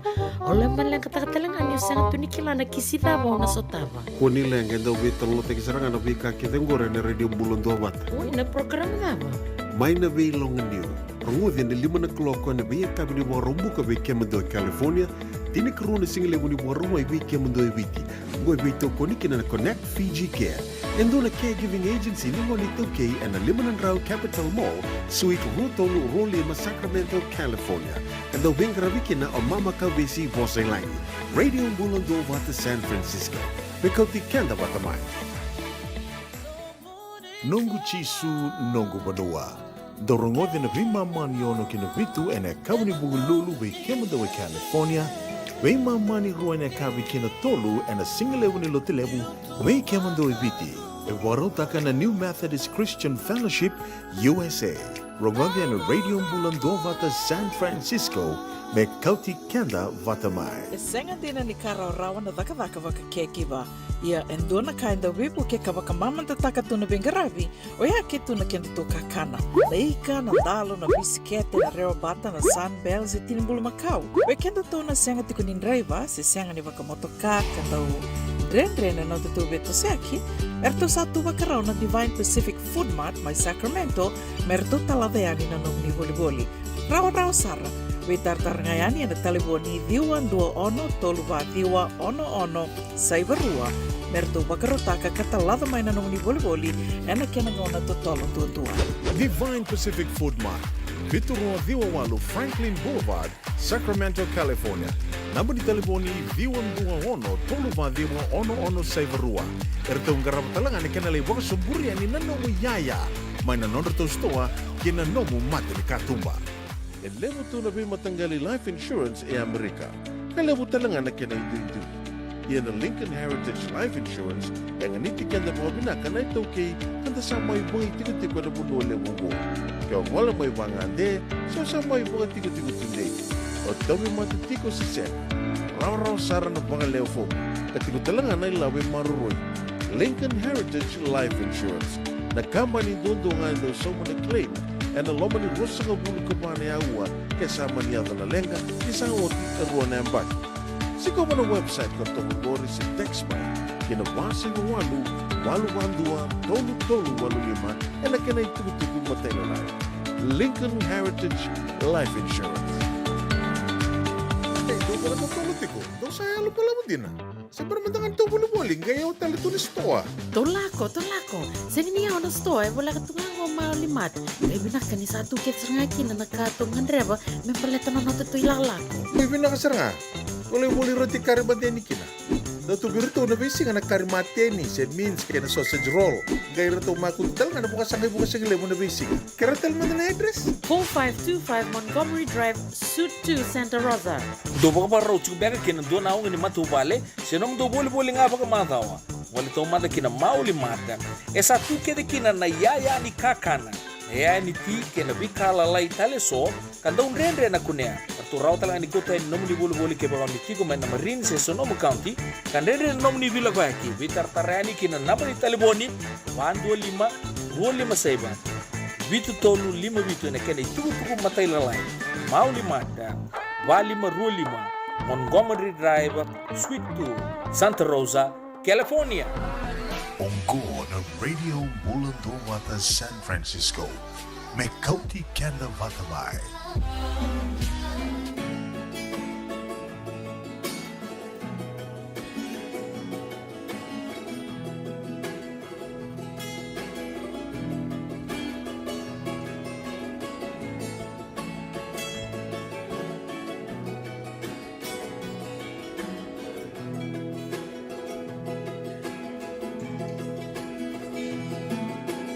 Asumiko makola kama ni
Ongo na rongo may bala ni Songo and a radio bulando vata San Francisco. Mekauti kanda vata mai. Matenga ni tukutuku ya dharati kumaina nonde wasininga na ni rango may bala ni Songo and na kabi binaka ni wakarambu kande ndai ni katini katolu ni singa ni bulo kotoba. Beisureti rarambu tiku ngayani kina obalau. Gobi kemni kedesar na obalau. Kemni na mata wakani. Kemudian siapa yani vakandra, kemudian do tukang nanga tambu, kemudian via sengai via siapa tiko yani Obalau bewe kani USA cover barrel. Bakai duru tiko do noruto cover barrel. Resure tira ramba tiko na bakai duru satu nganggo na bongi ni kua. Tiko butiko na 5 na kaloko ene kavi. Lomani bida na miniti mengo sana tiko butiko kina na cover barrel longo na gela kidava sartiko ena tini karua na kaloko ena bongi levu ni kua. Kana bakai duru tiko ena Grange Hall. Yana ono nondolo 6000 Sebastopol Road, Sebastopol. 6000 Sebastopol Road, Sebastopol na Grange Hall na iduru $5 $5. Come celebrate Fiji Day. Walay tokango enjoy Piwa Levuka First Capital Kava, the birthplace of our nation where it all began. Ken itukutuku matay lalay raun yun ninge bitar tiko yani ke selay ramoka and vitu saiba vitu 5 ono diwa va vitu tolu walu seo iso ambakani and vitu saiba vitu va walu rua 5 saiba tolu. Bambota alite kumbakendo na matani bolikia. Vitu saiba vitu 5 vawalu. Nibo setia vitu saiba vitu 5 vawalu rua 5 saiba tolu. Oyana itukutung matela lai sabi kiamnio ni nabia boli. Tiko na tikite na buku ni sasangongo. May berto na obalau bewe kani USA. Nonreto cover barrel wakaidur sartung. Wasotiao. Cover barrel and curry night. Kena balik sanga ninguni ang gona walenga na curry talenga $5 na iduru nigi be tartarani be rau na be kanyo ya na kena itukutuku matela lai binaka bakalebu na baku itukutuku mai sanga yado wali tunga mayongo na nonreto itukutuku ni cover barrel ko ya sanga mikadi baki walenga ni kinongo ya tukutuku katarava ni mataka be kimundo na South Bay kena vivo no kata San Jose, Mountain View, Redwood City do surete talitunga kena be kimundo na East Bay goerton biuta patatiko na itoke se orton na kaiviti karto sava kai tiko na South Bay volai toka ngango South Bay Fijian. Join us for our 3rd annual summer barbecue and Fiji Flag Day. Orton ngeba kana numa talitunga kena na Fiji Day o yani mataka na ikatini kawani singa ni boloko toba tiko butiko na Songo and tini na kaloko na mataka. Tini na mataka kina ono na kaloko na kabi. Highlights of the day na barbecue. Bolita kita litunga kina na kakana, kenda to kakana authentic Fijian dishes, pastries, handicrafts kina vika taliso. Biuta litunga kina sena tiko talanga kina na sona vanua karawa nina laki tori tukutuku kina na vika so member letter na vakandurin bisinisi sena batangali bebu ke tu vekianda na itoke karawa ninda no vakayanga taka se raunina yanga sarvaka lebu ke vekianda vakatalanga kina na nonda laki sota baka matabe o kani songo lotu kena be songo taliso tiko talanga baka rota ki talitunga kina na veka so membalitir ngone kids zone, jump horse play center, sports activities me bakana volleyball, touch rugby kena so talinangito erto baka rota katiko na ito kei na erto na matabe o kani kartu sa tiko sambu mai na South Bay na South Bay San Jose kena be no kata kena tukutuku matela lai rauni ninge be tartareani ke ului ngalo na taleboni va saiba walu ono tolu vitu 2 tolu saiba 5 me toka rua takatalo ya Ve ului ngalo na va saiba walu ono tolu vitu 2 tolu saiba 5 kena do tale vi saula kalau rauni ninge be tartareani na va saiba walu ono diwan 2 walu 5 rua ono seo simeli ngio levu na taleboni va saiba walu va saiba 2 diwa va saiba walu ambiu tali tungayani na nonda bata na radio bulando vata na tikin 2 ke bakau di sangani torbenaka na namba ni taleboni o solitikani ai tukutuku katarama me baleta tikngana kena mai maro taki o wakabautangosa na gai uti mbaka ni kena mai maro taki tiko ne kavitu sanga bulu kalima ni ambaki ni korni buli ni beba karotaki be kenda na marama be ngone lewa na andi da kombao school na bakaidor tiko ni mataka and Armand's Palace Event Hall, Rua Tolu Saibandua Longport Court, Elk Grove. Kan $200 tiko na idurduru, vana kaloko ne kavi kina $2 kaloko en Nambongi, kan na Sulusulu. Adults only, formal attire, senganir na wakatare kina nangone.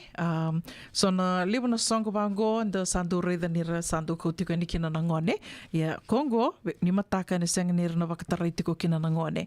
Adults only, tukutuku matelalai, sena wakatatari so na tikite, ninge be tartarani, ke marama na itawani, biu maiwai, na taliboni, van 25 diwa vitu tolu seo Anissa Billings, na taliboni, rua Diwa, 5 vitu ono walu vitu sa tiko talangani nondo to bata na kiana tikindua ya. Do tale ni tukutukungo membaleta tiko nga na wuli, wikenda na wakawati na bewatini, se wikiomni na sa vitau tiko, se wikiomni talangana se vangara tiko na kiomni kasa, visureti raramba tiko kinandua na wuli ungo, wakatokai tiko, I still do marriage conference, I still do marriage conference. Era na rtona mai waka I tawi tiko kina o talatala Mosese, ke Catherine O'Connor, ke talatala Manasa, ke Seni Mili Kolivuso. E na waka I dhura tiko, e na karua sangabulu, ke ne karua, ni waso tiau, karua sangabulu kavitu, ke ne karua sangabulu kawalu ni bulongo na bulu okotowa. Rua sangabulu kavitu, singa rua, ke ne karua sangabulu kawalu ni singa ni bulongo okotowa, te kabutiko na walu na kaloko na mataka, ke na tolu na kaloko, e ne kavi, e na ndua saibandua North Bascom Avenue, San Jose. Ndua na nrau ba sangabulu, dua na tamata, 140 per person, na singa rua. Member leta tiko na singa rua ya, kene mbalimbale, ke wakan rongole ani waka beotini, na rua na nrau walu sanga bulu tiko, na mundroi durduru member leta na wuli singa rua ngo karauninda laki vankangada tagatukina nondambula waka beotini. Na tikete, wekemni na via ngole ani kina, na vukuni Wuliongo na tikite ronio ninga I vetartareani ke na taliboni va saibandua rua diwa vitu saibandua diwa. Oyana va 25 rua diwa vitu saiba diwa se ono 5 saibandua va vitu saiba walu. Sa tiko talingayani na tikinduango e na nonda to vata ke wakau ni senga ni tora venaka na namba ni taliboni o yae. O teo tinga ni tukutuku ya adhara o tiko mai na nonda I ronga mai wal ni songo ne kavi ni kua. Ngoa ndio tinga na visu reti raramba mai bereto na songo lotu na New Methodist, songo lotu New Methodist USA, na nonreto conference, na wakaiduritikongo mai Canada, wakatalanga kina, wikenda to Amerika, na tekabutiko na wakarawai ne katinika walu ni singa ni bulo November. Mai na wakarawai ne katinika walu ni singa, kina ikarosanga wulu ni singa ni bulo November, na lotu, na wakaiduritiko mai Winnipeg, mai Canada, kana wakaiduritico ana wal ni lotu na Mitchell Community Fellowship. Ya na buke lulu ne karosanga bul karua ni singa ni bulo November. Buke lulu ne karosanga bul karua ni singa ni bulo November. Ana wakaiduritico into na fellowship and Talanoa session and dinner. Goa sana game wakaiduritico I Sacramento and Yam Buffet and Grill. 4300 ni bosutia 4300 Florine Road Sacramento ke na wakarombuka ke na wakarawai go na wakarombuka ne karosanga bulka bani singa ke na wakarawai ne karosanga bulka lima ni singa ni bulo November na wakaidurtikina na lotu and the Embassy Suite Hotel Conference 101 McInnes Parkway San Rafael.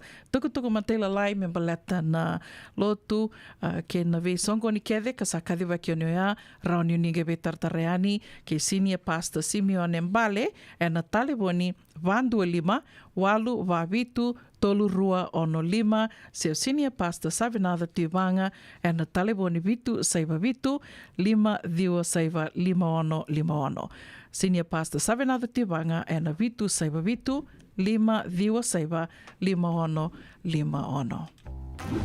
Ogona Rongo Mano Valley Songo, Nei Maolimat, Wale Maru Lima, Montgomery Drive, Suite 2 and 3, Santa Rosa, California. Kena radio bulan do vata savo tongo 5 miniti me 5 na kaloko to tolo sartiku na toso ni linga ni kaloko ane kavi ni kua se mani tuku da banga se mani sasanga da banga do sasanga tiku kina no mundo songo ni buli uati songo bakalotu se na no mundo songo ni tikina se asa ni bako tamai goi do ni sala roni na vivu ke kina na radio bulan do vata na kena mai kadi vaki wali tiko se ngani ni na somo kina ndona ka mai kadi vaki wali tiko ani leo tiko ni rongo mai wali songo and na vea kavi ni moni tike na waka rombuka and na radio Bulando Vata San Francisco. Waka nui ni wenaka tiko yani se venga na vanua ni se amo tiko mai kina e na kavi ni kua au nui taka ni Bulambula wenaka tiko. Do yan robina ka na marama na ita. Do samba di ba kusa iwe. Yandra na ita. Kita sili katalaw Monday na Orange Lounge. Maleka. Kuarsan badi kata-kata pinakasartunga toboy siyang pambakaw. Ngay way dala tu kinambata. Koe serangan gori. Sono ngono santa pinakat serangan na kenta kakana. Di na to zoko. Kaya kitusan ng berata ni baga singalebu. Kitusan ng gali baga kabi ngaya ni kina. Na Orange Lounge, katalaw baga singalebu sa baga kabi, e baraw tayo ito baga manggosang gayon totokan na buno ni kana. May namenda to identity, kanay baga singalebu sa baga kabi, may baka na baga sakera, na sui, ikatabuteke, roro baga lolo, kaya na vida tale. Giraraw mo kila na menu ni singoya, na Orange Lounge, Tolo-Tolong 2, Orange Street, Santa Rosa. And dua tala na tamang ni Vingarabi ni Divine Group of Companies. Dola may na walang kaloka na mataka, kina walang kaloka anang bongi moniti kina singatambo na Orange Lounge. Tolo-Tolong 2, Orange Street, Santa Rosa.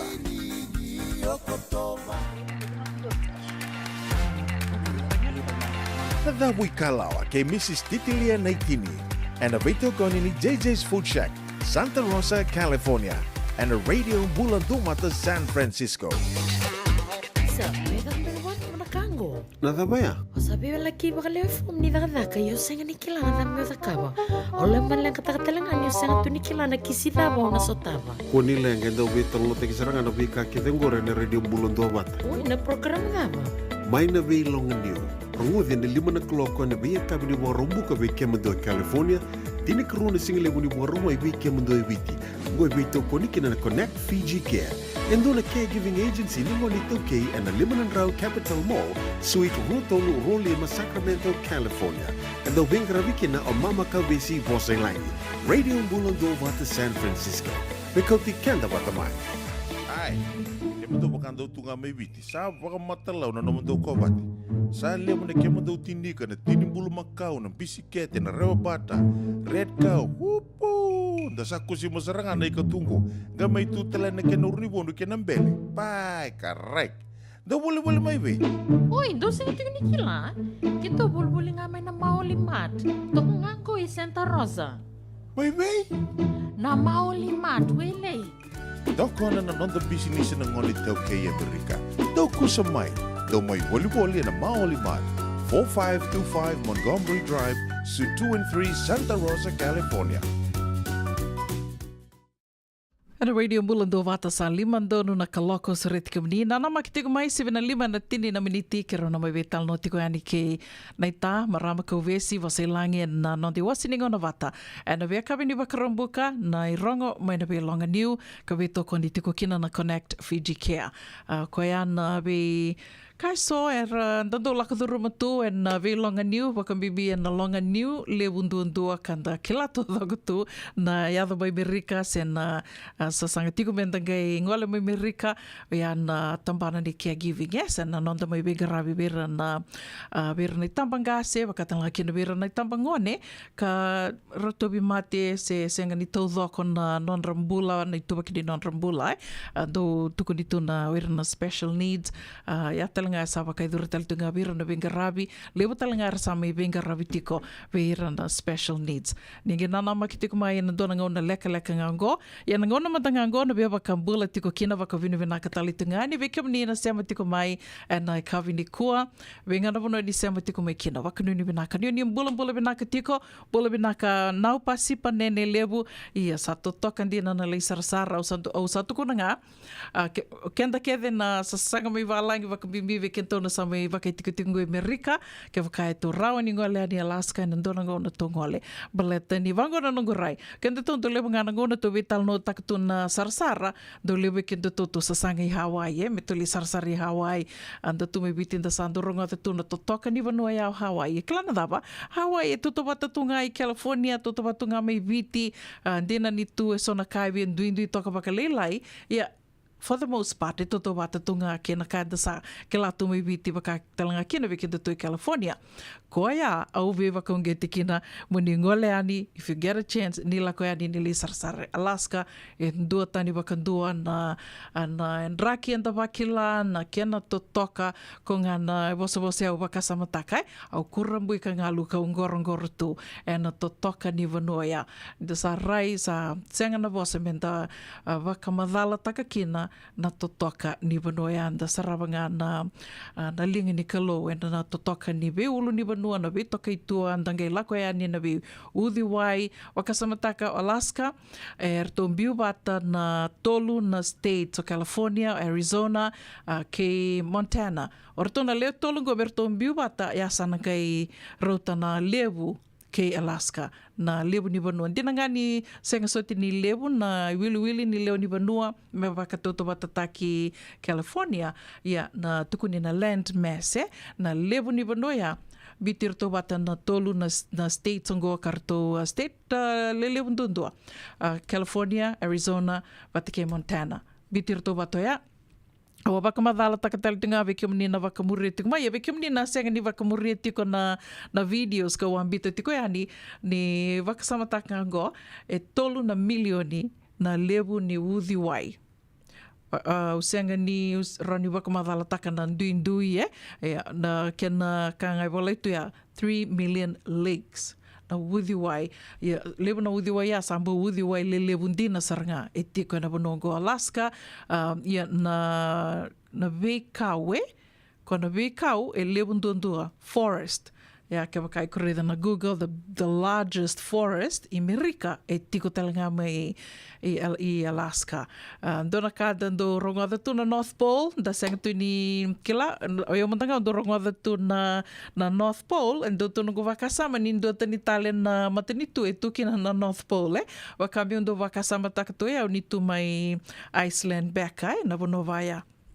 Ya o sangi kila ni tiko nga mai Alaska na North Pole, ni ko lako ni Anchorage, ke to kele ni Anchorage e 5 na iaua na driver, 5 be mama na iaua, mon driver me adu i na North Pole, ka tukuni ni Father Christmas, Santa Claus e tuki no koe na veisinga, e na lomani ambaki to dhoko e tui ki au koea, ka ke to sambo baro taka, to toka ni ki tonga i anramai e na mataka ni singa ka tarawana ni tunriwea ni sa snow sa bula ke de tu na esa ni hotel ke to tiko kina sambu to toka dina tangi ndreva tu na veulu ni vanua mo ke ndreva tu e na tanrua ni veulu ni vanua e sambu to toka dina saranga ge dai tuk talanga ki to torarawa ni o Alaska pakasama takmantago e voli taka o Rusia e voli taka Alaska ve Amerika e na vitu alangana milioni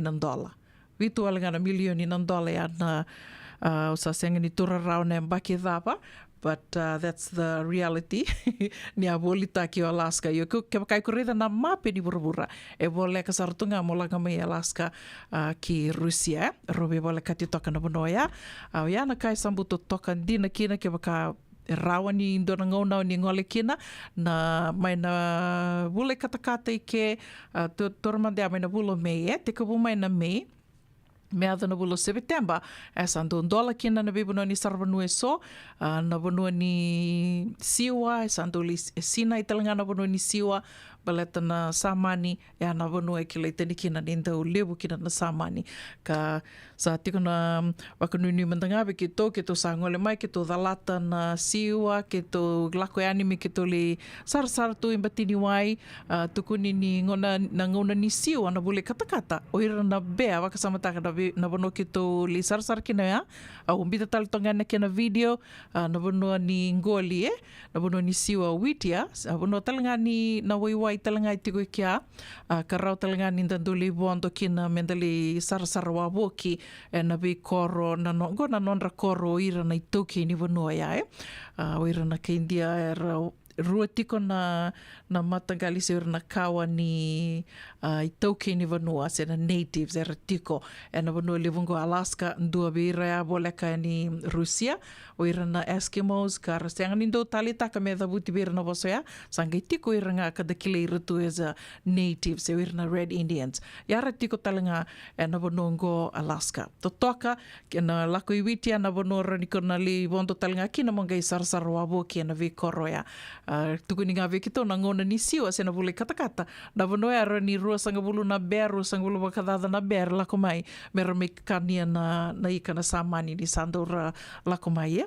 Ia, au waka nuni tiko, Vekio menina se amatiko mai ne kawini kua ke waka rawa, di Lady D, wakatalanga kina venau pasipa, ke ndona ngona, ranio ni sar kina se oni ngande kina do ngande Alaska se amandanga ni so levu na i bodo i kia ai oni taka ni mbula vinaka tiko se venga na vanua ni se amatiko me kina na kawini kua ndo mbula vinaka waka nuni vinaka tiko anniversary mai kani konta vinaka waka levu se reima na se amatiko me na kawini kua wakatelanga kina ve D Lady D mbula vinaka night waka mbula talatingani ve nau pasipa wakatelanga kina ve Samuela Koroi vinaka na se amatiko me na kawini kua Kingsland, Sandendeo ninguém sema mai au nui takani ondo mbula vinaka tiko mai Sanangori, wakatalanga kina ve Dan Raumakita, ve Kingsland, dhawanina li sarangito talanga e na wapota singa tambu weekend to i Sanangoe, singa moniti vertomi viti na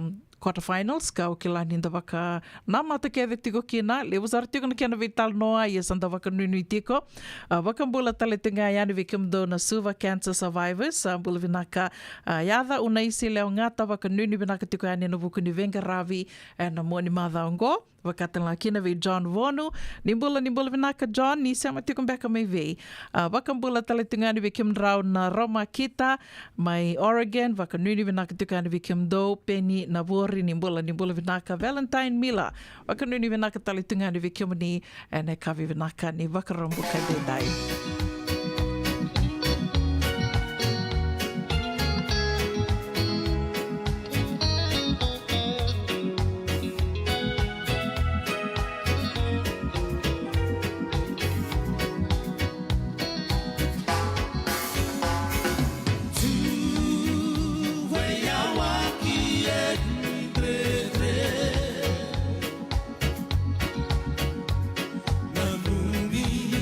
Ikoya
ni karaurawa na dhaka kekiva. Ia endona kaenda wipu ke kavakamama tataka tuna bengaravi o ia ke tuna kenda to kakana. Leika na dalo na bisikete na reo bata na sunbells e tinimbulu makau. We kenda tona senga tikunin driver se senga ni vakamotoka kandau Dren na tutu beto seki, erto satu bakarau na Divine Pacific Food Mart mai Sacramento, merto talaveani na nung ni boli-boli. Rawa sara, we tartar ngayani na taliboni diwan dua ono toluva diwa ono saivarua, merto bakarotaka katalada mai na nung ni boli-boli, ena kena ngona totolo tua. Divine Pacific Food Mart, Viturua Diwawalu Franklin Boulevard, Sacramento, California. Namba di telefoni Diwan Dua Ono Toluva Diwa Ono Saivarua. Erto ngarap talangan ni kenali waka sumburi ani nanomu yaya. Mai na nonderto stoa kina nomu mati ni katumba. Ena muna ngau na nalevo ni nondo soso enda sa senga sarangan ni kila nada bumenda baka talau taka buka singi lewu taka sa baka kapitak ni kakuni lo malenga sa tipin dono munua erau ni buka dingo ikimuni waya na JJ's Food Shack Santa Rosa, California na vei matangali kaka na jibgina me baka na karikoa waraisi na lobo palusami na buwaka na kaiwa soso na dalo na toa na kokonda bainga ni kinang gamure na kaka na buwa malang me baka na steak gai baka loka tabioka kena kozlo surua Otat ni, kailan ko bata na kaya ng pie ng Bani K na manray. O yan na JJ's Food Shack, Santa Rosa, California. Erang sarang ano direct message virto, giring akin na vitu sa iba vitu, tolo doon limono, se, o nga wali sarang alito, mito may nanumota, na diyo maluma, Billy Street, o yan Santa Rosa, California. Erang talang nga nirito ulit, dilibot na kaya na kaya mo katalawasing lebo sa mga kabi, yan may Santa Rosa, Kinavato. JJ's Food Shack, Santa Rosa, California. Isa bagus kusibe. Isa ni pula pinaka. O se vive mandoko kina maulimat. Elay taka kina endona nito bakataka kana laylay. Yung lay ukutaka bakatotolo. Ni bernir to yave ani nabulangi. Oi, o dia bakasanga. Erto bakasanga talanga orato. Sarara saranga. Go enta so mga nakakana. Esen enta so manakena bakanya takina olo. Oi, okay. Nagsaraman da kilatiko. Maulimat, 5525 Montgomery Drive, Suite 2 and 3, Santa Rosa, California. Waiter tarasarani kinanaba ni telefoni 12525 saiba vitu tolu 5 ena kena itugu matalalan. Randram beka nang wala ni kibalilo tero buku ni oso pakadadaka. Sendra kita beka na tos nimbula, kuani lenga sinui gawa. Nana mai kina programa warotaki. Mai vera tau na New Methodist Christian Fellowship USA. Nongu chisu, nongu banua. Rode na vima manione na kabini bugu lulu bei Kemando e California. Vima mani dua na singilewu ni lotu lewu bei Kemando e viti. And a radio bulando wata San Francisco. Me kauti kanda wata mai. Rao iruna chikorawi ke ni San Renre mai. Navaka baka to donu. Ina the agency lili bertunggu. Satu yang utako orang sa lumay na mga agency me bukya. Ni borro tigongo kena programu warotaki mai na vei longa niu kena Connect Fiji Care. Ena bengarabi na Mama Kaubesi and a radio bulando mata San Francisco. Me kauti kanda vatamai. Mama Kaubesi Mai na velonga ni umbula vinaka mama. Isa, wakili saranga wiki menina no munili semua viti. Dua tandi saranga na ke muniri rai. Ni umbula vinaka. Do. Kata kach me viti ya? Isa, totoka. Totoka no muni mbui ninga baka. Unu takan yun ya marutakan na do ngande. Iyo una, it was dono ngande vinaka. Me kimlisa to talewa. Friends na clients so bikima mi se so tasaranga mi kornu buli iyo ngi total na madango ni kimi lebe la sama kichikina kimi so tasando na kami dandina na ni memili chiko bataba o kamandanga ba mata veterini totoka ken bale madon do bina kisaranga num do songo ebe sibe tok na madon do ebe dio tok na singa na ni mami songo te ko na barowai 8 ndi me uchi toka ni na singa tambunga sangai utingo sangai me songo taliki na mana total na kena lut toka Ken bali sengen yo kem do ngai Amerika do ngoleani ubambuto so talanga rongole talanga mai na bese buru taliso. Ronga chico ni laksar meso mi Geneva, England, Australia lelebu, New Zealand. Lebih saya berburu, sini wili kenerna tu Pasifika, kerana sertu apa ketika. Totoka. Nona sanggup binak, kim sambil lelebu kim marutak kede. Vembong kede, singa kede, cuma na program na day program, cik talanga night program. After hours Vada mandangan awawale. Awal tunggu. Satu kurang apa nunggu Facebook status lele nonton tu awal nang gicung ngono tim ni Flying Pigeons mai di Paris. Yo vada na longa new vetal no takina ve longa new se off sarangai kian ve longa new. Bebe off lele na ve longa new. Nang ontal me na vetal ni ve longa new ni kebe misa sota ni rabata ronga tungan me vitina vada tungan na takadakan dame dakam chikike. Dina. Sawasi chicken bir merenge indo barong main na radio bulan dawata ramtek chicken na bekake dengan rebi wain dua esa sanga chicken mai meta kata Amerika to sata una ebe en ronga chicken ndo mungu sangin bu berong binak men kwa sa kwetok Oda baka takile baka mawe na nomdo lako o pambutan total nomdo songo ni mataka Mataka o klasa nangay songo binakakina na celebration kedengo. Mataka orto na kito host chiki na ACS All Girls USA. Baleta chiko ni ndo chiko na contribution level. One of the strongest arms ni national ACS All Girls committee maybe is USA. And out of the 67,000 that was raised on Saturday that we gave for the school, 40,000 came from the US. So I think we deserve to celebrate each other, celebrate, all the efforts, celebrate you, all of you who have contributed to our fundraisers in the last 5 years. Totoka vakoti. Ya, ndona kau baka samataka mama no dormi vital no tigongo na kiana totoka ndona kamanda na baka bisinisi ni kemni sama itu ya butaka tongo ndona bisinisi o tia sa didi toka mai sa rau kina vi kemun rau baka biwatini monro ngole ani viti ndrole maro taka na songo more than 1 week yo sengo lenga ya kilanda sakila kiditu na lako baya sa nailabo ngandre nga kina nailabo ya otia menge o bakambota ni nandona baka dengu lebu ni baka sama biki monrau ni ndro kilatu ni sa didi binaka tu na kana garabi tu na longa niu Amerikai ya mandanga na nonda baka bisinisi na kavinaka ko ando beba kongeti kina ni me ko wala ni tiko na baka sama menda lako mai nda mai dhaka it's good ni nda mai dhaka iyo ke baka rawa ni ndona ngoni salamo to yo butaki ni ndona no bisinisi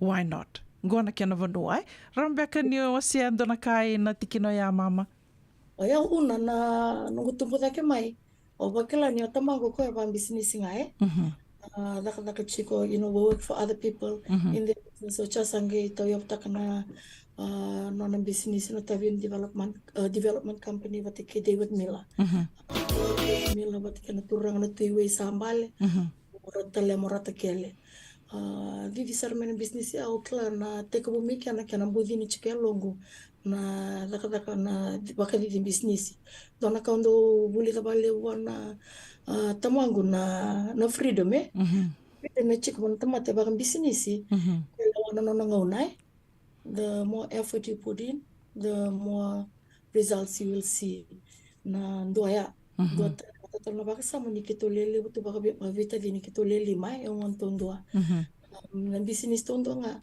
kaya baka manda me adaka kwando na 8 to 4 job say 8 to 5 o 5 o 6 kila kaya baka na rilingo baroko na mbimbi ni dolo ni taibe tu mengarapa o mbimbi ni orto aduri buri kaya de me londo ni orto nanganengo pero batikete mai sawani sa baka mungai tumbu taki chiko mai sa chiko mi baka sama ya yo beno nungu tumbu turanga o kwa susu me tabiuni nanguna ya rando ba kopra farm tu kin erna kay balangi nanguna ngoni kolonia kila ni sombe kana kila chiko ni dona wir na mate ni turanga ni bichi para fam kopro fam e tebi ngona me salia lebu my grandfather's brother to kina bitelewe na bitelingali na kongone wa o na tukango bakarwa ropate mai wirwiri ropate ngali na grandfather ni nokota o ko ya ile kuna lubiana orton lubiana ketengo wilkin ngo grandmother na monumbungu rata kata keta na kopro fam o kila ikatale ngambudin meki no bakasa mani bakadi business yo o ya no ngusa me te kabunga Amerika patekena no matu bubale ni sare de chikna lebu ni ngone na nungu matu bala kana sa tumbu chiko marota ka chiko pasare talanga ni kero mantanga ni kero lerua ento ngon kero te kubuki no ndonga sana takata kan do chiko ibale me rede chiko na nonra ngara binangone watu me ana bitana yamba so sange menno numa ni sa te kubu tosa take chiko na ramba kimbula watekena karangan raba korni buli nangito sakela talngo yao mo sana ngole apa ngon sala bakam bisnis menarani u dengu bakina na dimanje chiko membalitir na lubengu kabaka talnga kinu ni wa matal tak to mandiliu sarna kailu ni reto to mata na ngone na sinrani di chiko bale bengona mona ker chiko na bosse mona la kina na ka ke ni bar tak chiko mingori yo mandanga ni ngi ngara chiko chika bana maramutin nangu mebiti sabe ala ko to ndi sama nambek sawachi dona kalebe mondo ridi ko chikna be tulna bula mondo lisi ko ko amore de chikna be sau selebi au nangona sele telnga be nangala ni bakadengwe ya telnga santo torte menunggu ngono tu ni badangi dangi nunggu tenane bite totoka ya dona do mandanga na kali buro ni da bakabin bena katakina serani kero maybe was sitting go merani na bakaramba ili utak na nomni bakasama na sama itiko en se wala ngani Amerika uruni kaya maybe ti mandanga dona kana lebu ni bure ni labo karau ni da baka bisinisi me baka durin bisinisi kino kenda na itoke ke baka itiko be kuna bakasama sando lebu talanga rendut kuna biawe no matter where you are ke sa tiko rao sambudina rao tiko mai na bakana nanua ya rao niko bakandurin bisinisi se mani benga na vanu iko tiko kina iko na reda ngabango indona kasa na laksaranga minu bakasa mai gendo na kalia we roni ndana bakabinu bina katakina ke roro ni na wasea ni na vita dini ngovi ke mni na se tiko mai na ngauna. You can never buy time kona ngauna rani iko lewa iko tunga bakataki ko ke bakai ko bakandurin bisinisi ke sandona no mo bisinisi sangini ke nexara me to le bakandurin bisinisi o kilando talanga naka roni o kaya mama ni tondo lenga tikina bakalebo kenda to na itoke kento sa tingo no to bakasama ni teko bangabango na bisinisi sandondon me lewo no to ilabo like overnight right kila Oyo matanga uno vandinin taka na la ko ibiti na ande ibiti ni rari kan tumini kan sa business chuko bango Amerika sando na kana nondra automatically baka sa no mulbir ni kan sa ko chuko nan taban la mulewe no mo chuko vital na ya yo mo sa kinto kumal taka bam din lele wora reform na niro interview ke Watson nita Watson tabwa o ka senga ni kuni badali ke ni vital longer na taka chiko si la mulewe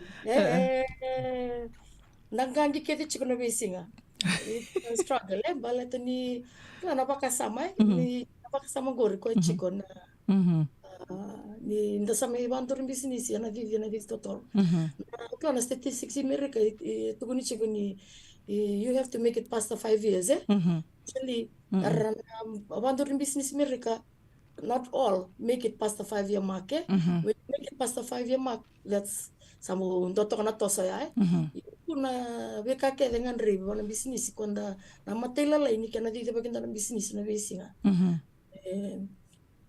sang ni search ni karorawa sang ni boleh erawa dari teman-teman ninda laku tu nambonge ninda pasi banggar na turang maramuni meko laku to kana nonra barbecue na zakatako Kla tu na kena lesia ni rene apply taki kendo bia ka barbecue rene la kana mandangan ni lire na city na tabarin la kena ke karin la ka na kai meko o ir korasini kila bina ka no bosa baba lagi mama iyo so na business ba la ka tu maybe cho kenda mandangan kon tanto mate serana kana street food maybe na barbecue Yo, anda sini serita sarni la kachiko ike.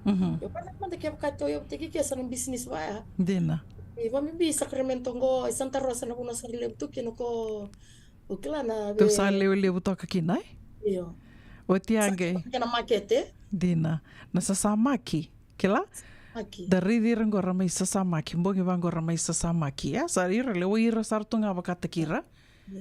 Gai o kila na weekend tu nongo esa senga ne ulumbale baleta ni satu na bata eso karau ni ndange market e takatu kina na nonda business e ando na katelanga roni to no baka wina katiko kina o baka samataka ni leunangona do lakatu na vital no bango mama na no to business e vanga duringa mendavo na business ni toke duringa mendavo o yo ndo baka dala ndo senga saranga ni utalita kamindu e kai dake mai me baka langa dake mai ai senga ni ndo no me vatiko ya na baka nana no ko baka o niko bita dake o andra no mataka o baka wili ke tiko so tu so ni bola ron do baka wili ka bai baka ngeti tu ena bisinga na no mo baka sama ke baka sa tu nga no mo baka sama ya nanduringa nandabo ya guess what nanduringa nandabo dinai e baka samta chikuna Ona kana levo ni resources e tike weekend ai.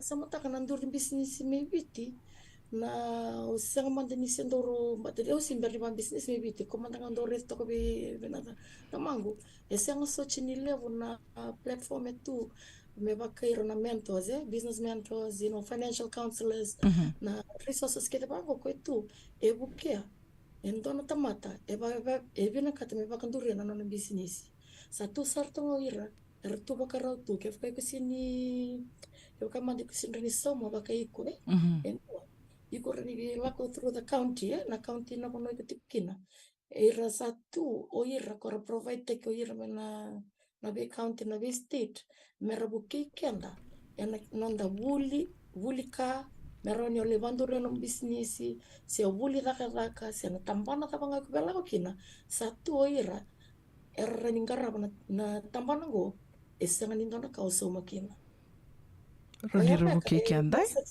kombaka na success rate is higher in this country than in Fiji nito America runs on small businesses so yung mandangan ko barat ko malua na no experience in the last 2.5 years marota kali sarang nakabuli kinai there's resources online and there's resources in your counties, there's resources everywhere.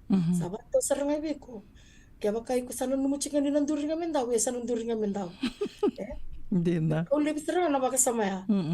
Yung balatike santo tani walilay na vital no kinay. Hindi na saranga. Yo baka damada na tostos ni bilonga niu kemnia ro lako baka biotini ro lius talimingo e baka daba na kiana diditiko. Toso bina ketiko nga se sona ka o e bakabure baka sama beka na nom rongwalin rolis talimingo abira na benga ravitiko na benga ravi rada ka chingo era connect jike toto ka baka ochina non benga ravi yo baka tukuni na ka everything is online marota ka ni to communicate chike ni ke biti na clients langar ni ro communicate ani yo ndondo nga wala ko una oi no butare dir ni to tare dir chikmi na ngoni na boli na besinga batakina so but everything worked out well sanga so chini wakile na nondalako batakina nondalestal mai tani sa vivi chiko bakai ko me baka utuko na sali utu na bi matangal i platforms kona outsourcing ni na rede chimba kana Facebook page la ko chinga na post maybe ko sa outsource take kina na to advertising and marketing things like that where na bitar ngamay through the website sarindir ngamay direct so sang so chini bakila ningo na sana takata kini sana gikila yeli usendo lebuna ka uta kapital chimi sandua Nunggu asas yang suci. Dina todo ko yata nga ando na kanda roni na baka binibina katiko kina and ngonongo ni na bata-bata satu Bakani bakarita ka timengori na resources o bakandina dina takatalinga nito ngandina madha sa oti kito listal mena madha ngo ko nga dina nda lako tu se mania se buru dava nda tukina na taliboni lako tunga na bingarabi lako tunga na daka kina garabi tu na bisinisi ka ke desa daka tunga na nonda taliboni do talakaru to babin binak talinga kinai do bekana ka mama be wasia bir na do di bingarabi na bilonga niwe so era sema tiko baby kendar na kavinikua Sianga okla na last time na chichini ngono to vital no chikina bate ke mni mex nga bate ke tupe ne tupe ke vital no taka chingona na we mate okla na ngono kento meda buka kino to vital no taka ni balele na Alzheimer's awase ninge sarabatale na no mrunge tini to kabat kene ta what's na vital no ya endonga na kawa vina kate me wawa mi wasea na nonda ngole ni tumba so no una kenda sa chitunga you know in this shell when you feel kla nakanga sa nakau ching dalang ngali takana kandali smai dalang garabir na tuv matin dali smai matai na outlet ni nonda stress ni sa lebu chiko na stress related illnesses and deaths that have been occurring in the community. Obabin bina kani ureda chiko na post ni wanga loni langi asya tak chiko kana mata na 2 days ago na mini stroke kala ngi wambin bitak chiko kana nonda lako ni balimbula na nonda lilurai na nonda tur nonda weni mate taking care of ourselves, blood pressure monitor. So, lebunaka na stress ekotoma ikorani. You can be eating healthy, you can be running healthy. Wanga mata ndo nando tereni babunaka. Kwando kana babunaka. Yo ndo chiko na matangali stress. Ko lako chiko mai matangali taka bachingo. Wakatal ngaki na stress kora ngir taka chiko mai biti o irna nanda mai biti. Ko me yado chiko kina na matangali I kabango. Kira minda reda sal seda belum waksa mo una. Waksa mo minda sana excess taka chipa ni sana kabango minda reduce taka kina na nanda stress levels Dina saranga. Ni wakasam. Dina do talanga na kando bibu ke bakalibu ni da vital no minda vital no bakalibu. But the sobi kanda wambota ni ikusa mo soe lotunga na nomu lenga na wikambe kai soe o so stuki na nomu wakasama o samai mo soe lotunga yo ko talanga ero ni na wakabuna na lenga igoro ni kana wakani tuko na tiu mingori igoro ni kana bina ka tiko na bisinga yo oruni oliva kuko ayango tiko na bisinga so mantanga ero kuko ayango tunga dangi kinda dalanga sara dimba. Ako sara tunga ya na stress roni na bakabuna na tumbunin rai ko na tumbunin ra saranga ko roni liba buna na mini stroke and the sad thing is lebu bekenda to eu mandanga mama undo mambula takatiko ya undo ko ya undo sanga meu kakoni nyuzunru kla sonongo na menta saranga batiki ko saranga gisanga monangaru na tok nga ke kai ko kila nikutiko na ndo na vital no ando na situation na kutubi ko na dunru walk away. Vaya waki kumikina baleta niyo do wakasama tak roro no gumbumbu tinei ta ero stroke roroa. Ge ro stroke kila vida tok mai na mini stroke o tia sangele do na stroke ya sarange runge ndabo roro tu do na vida bata nembaki rundabo roro sartunga kine vale ge ro lindabo tia sa senga ni robosa ka ke sa hada ka virau baka na yalo and tunga ngo baka sa men I refuse to be the statistics in that sense ko ya kala kenda nga bate ki kenda lebu na kanda sami buli de ke na dava I koroni da kava mo na lebe akina mo na roni na sasamba I meki na kena roni tobi ko na bi mati bau ya Iyo, ndo ngori saranga una kona mena garoni kenda na garoni kenda kaka na garoni na bulan da cek chiku balimbula lori chiku babuni wai sintu kuninga ninda sakana chiku babinaka sanda mwadi chiku babinaka da bako ko yang chiku ni okenda sanda todo ko chiku senga lako ya ni mentally redir na kenam dau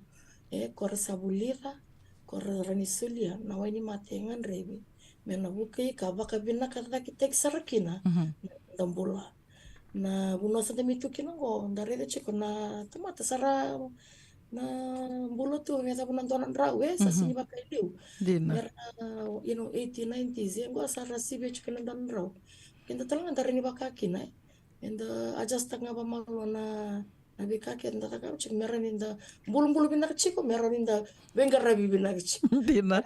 bilongan ni be Endo na ka talanga mama. Di ko sa lakoyan ni mo lilure baka buniwai ya santo mandangani kalawa ya. Yo okila indo na boleh liu tiko bekenda to na ito okay.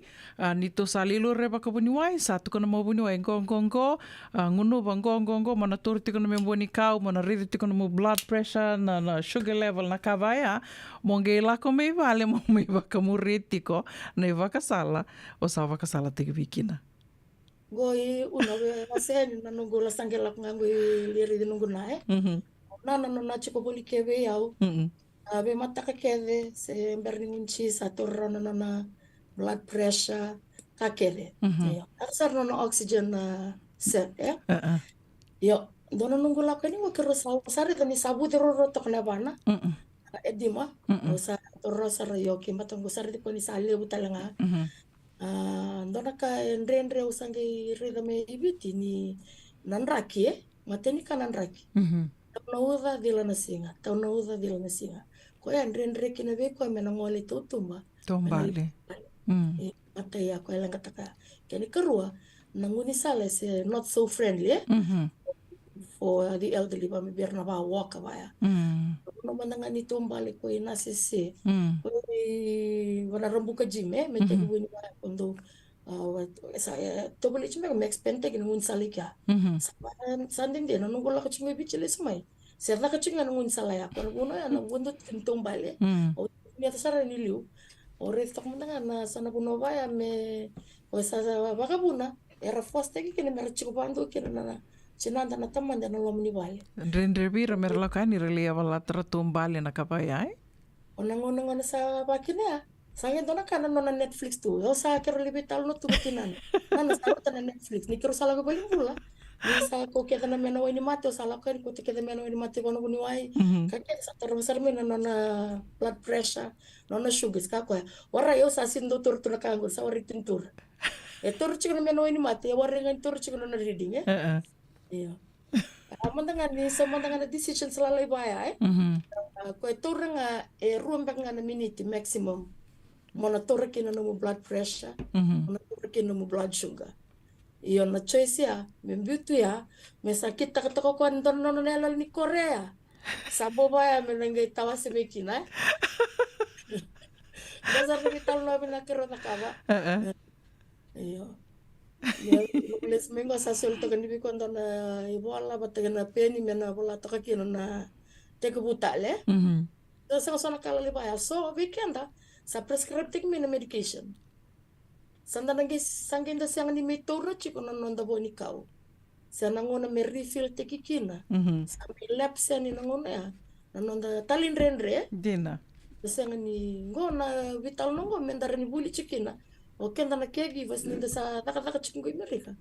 Oke na mandanga bakiki anda menda bulong-bulong binaka chiko you can pour from an empty cup Dina saranga bimbi ya meo kento mandanga bakati kento meto na garo na tiko no ndo tombulai to na kais ko nga to ne senga to ne ulum bale weekend to e bibu ke bakale ke bakaminda tondo vital no ta kambaleta ni bakao ya manda usana kilateo na kami udakaba ya ke bakao sa oso stunga senga nindo ki vital no taka usana batunga ngo ndina ni kilato na kami udakaba ko e dubina ka kina menda tondo vital no me tiko talanga na nonda to support group so mbeka na nonda tokani na tadinda se so na lala imbeka na to tiko we bol katiro ni to lakani to li tombale bata bakana madawa nambongi ruasawati salak nga mengori kila undo talita ko na li tombale na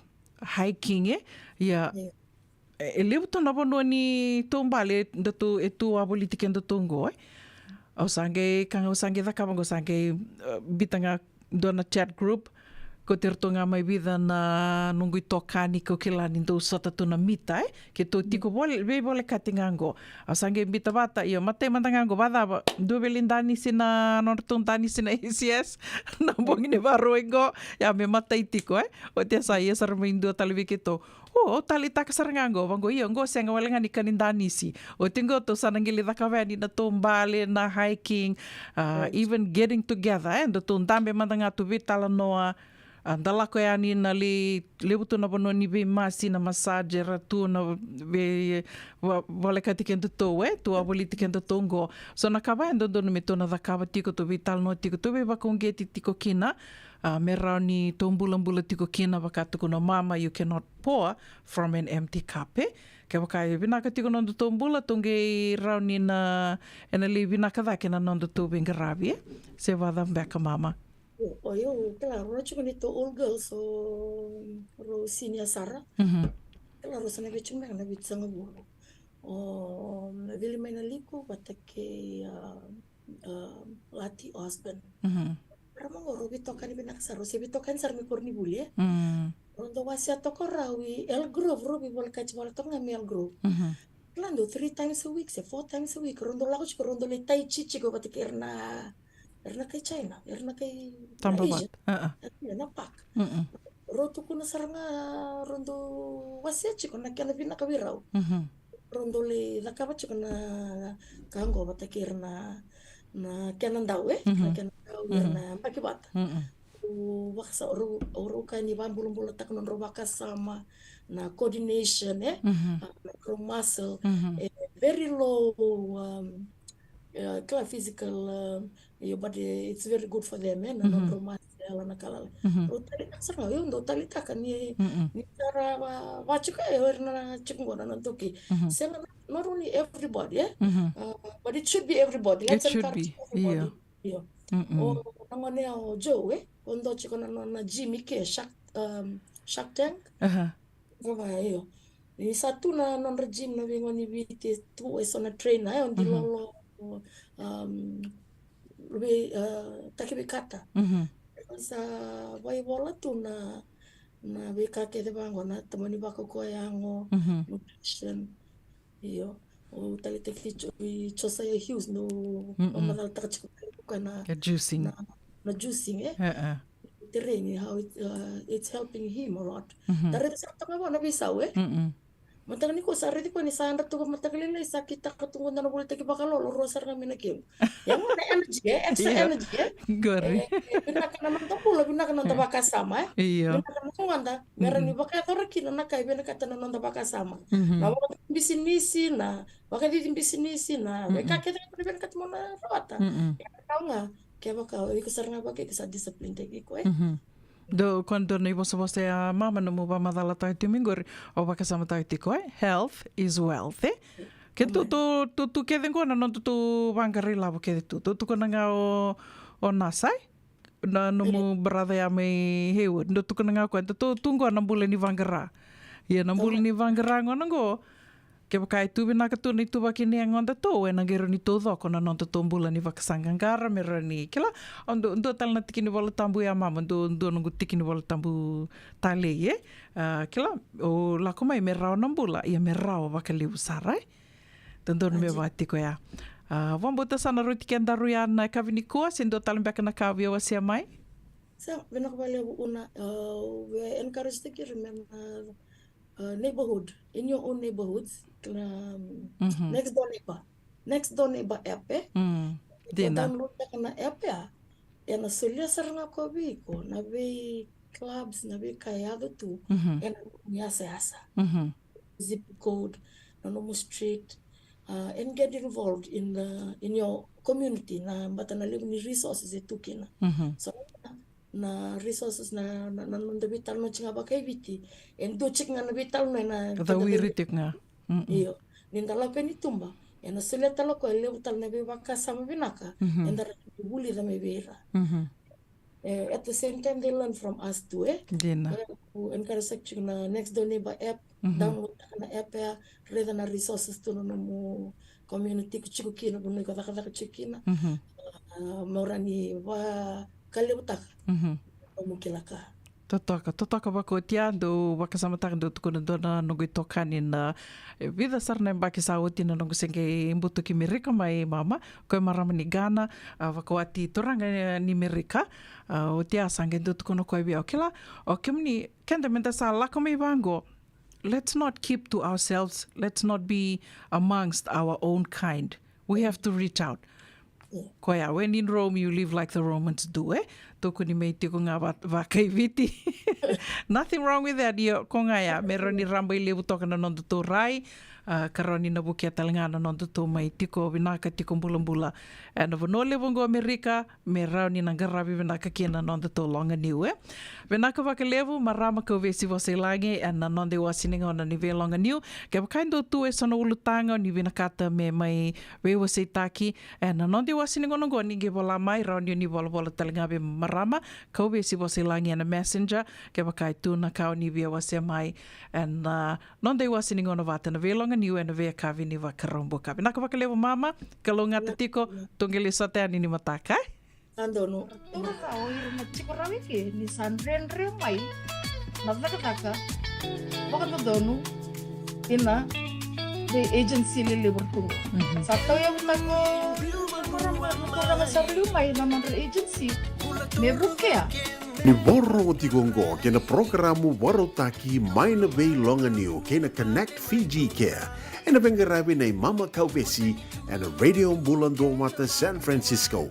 Me kauti kenda batamai.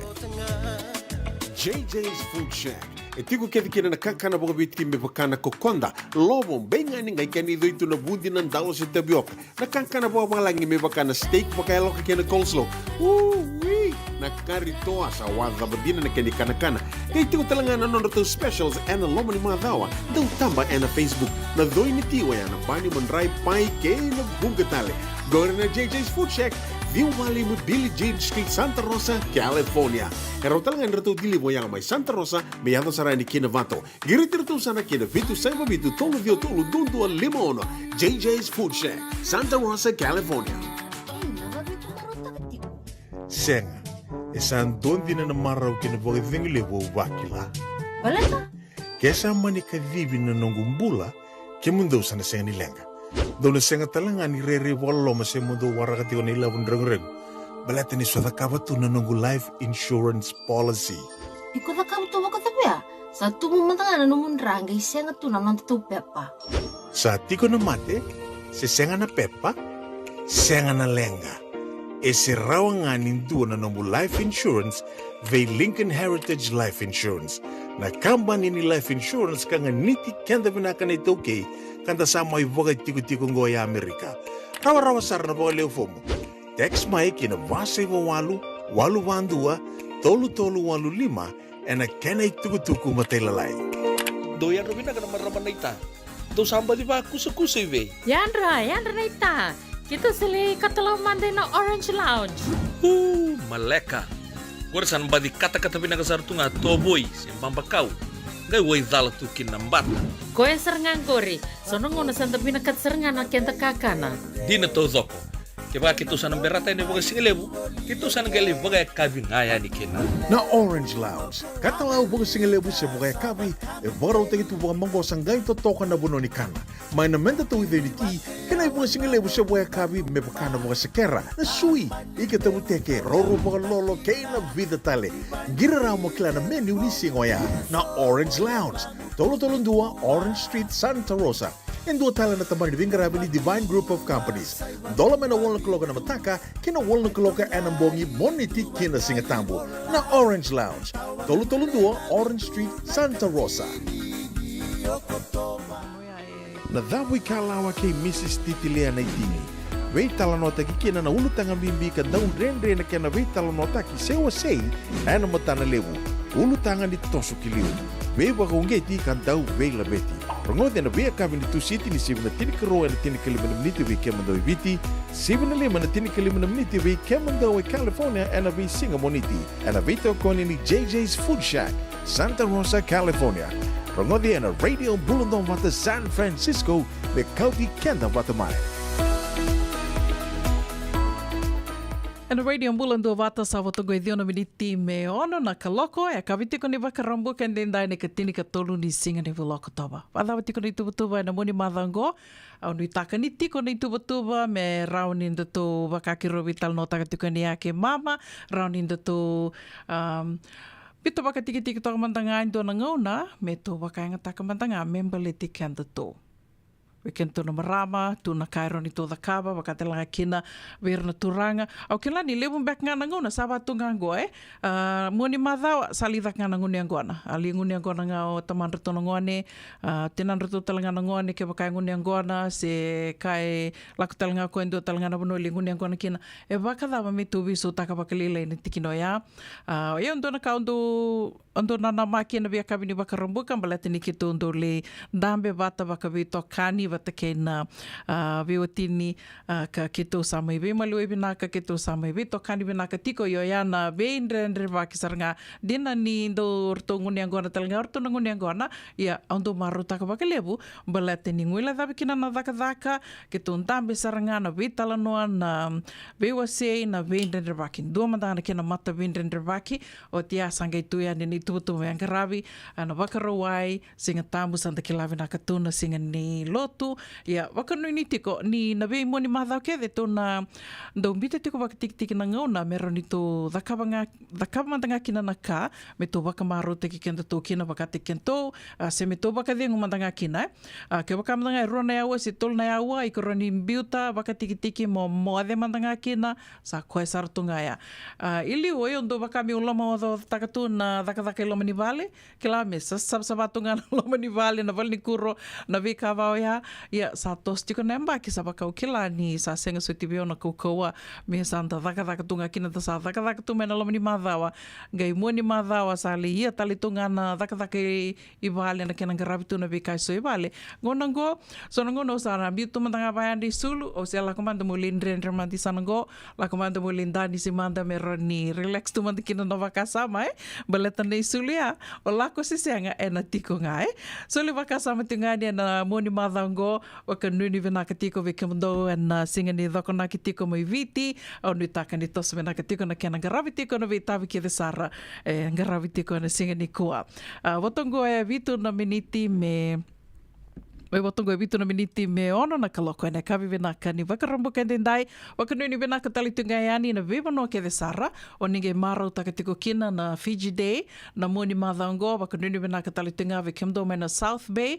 San Jose e na vuku ni wakawakarau tiko me mbaleta na kena marau takitiko na Flag Day sen singambeka ke viti ana kando wakatoka tiko kina ve kemdo ke desara na South Bay Fijians wakanuni vinaka tuka ni kemdo and singa ni mata wakatelanga kina ve Teresia mandingi mbuli ni mbula venaka na upasipa i andina sa reto sa dalati kenda tona bakalolo toranga tau Josiah Hughes rambeka ni ndo mena kito bakalolo ni mataka wakanu ni venaka talitingani salnieta rokondiva Mozam wakanu ni venaka tikani ve Neila Chileta na Wangaliva singa da vatale dua talemandar kena mata vindendravaki ve papa ke di lady din rombula vinaka kesayambula vinaka wakalevu na sema tiko mai sista wakatala kina ve sere mai kanikonda ni mbula vinaka wakanuni vinaka tikani vingana vono ni sema tiko mai kina Samuela Koroi vinaka na sema tiko mai na kavini kua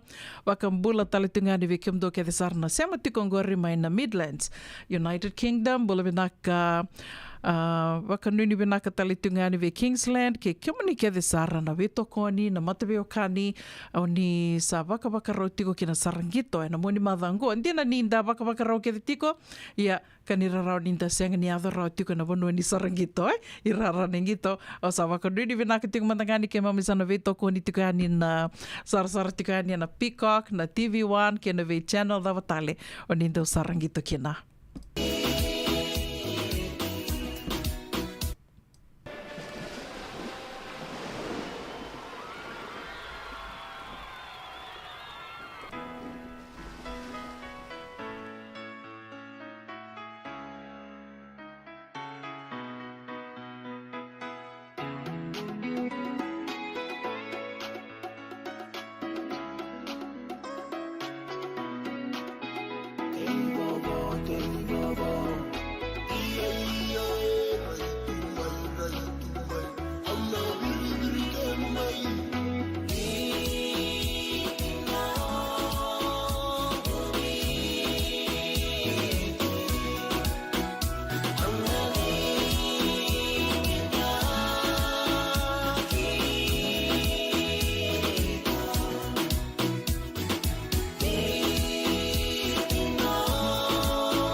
there and roll to the bring it back one more time. It's your boy KK, you on the mic. Spreading the love, the G and style. Let me see your moonlight smile.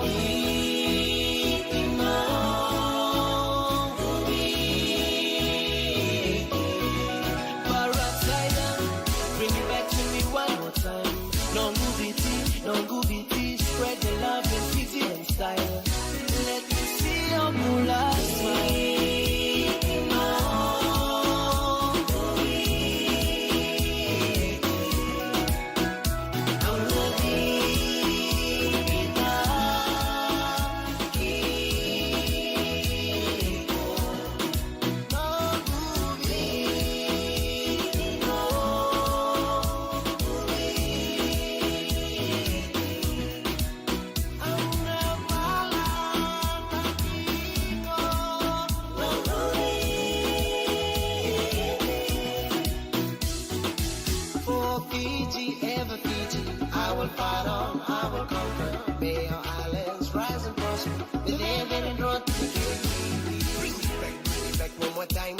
Your boy KK, you on the mic. Spreading the love, the G and style.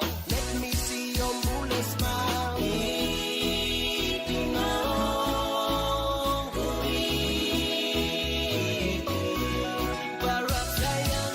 Bring it back to me one more time. No gubiti, spread the love in pity and style. Let me see your moonlight smile.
Ana radio mulando vata na itavi seroea sa mai sivito kina gona ono e na tolo na miniti a kawitiko ni waka rambuka ka tini ka tolo ni singa ni wala kutaba.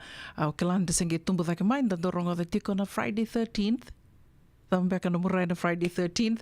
Ia, da kuni nda waka sama takai.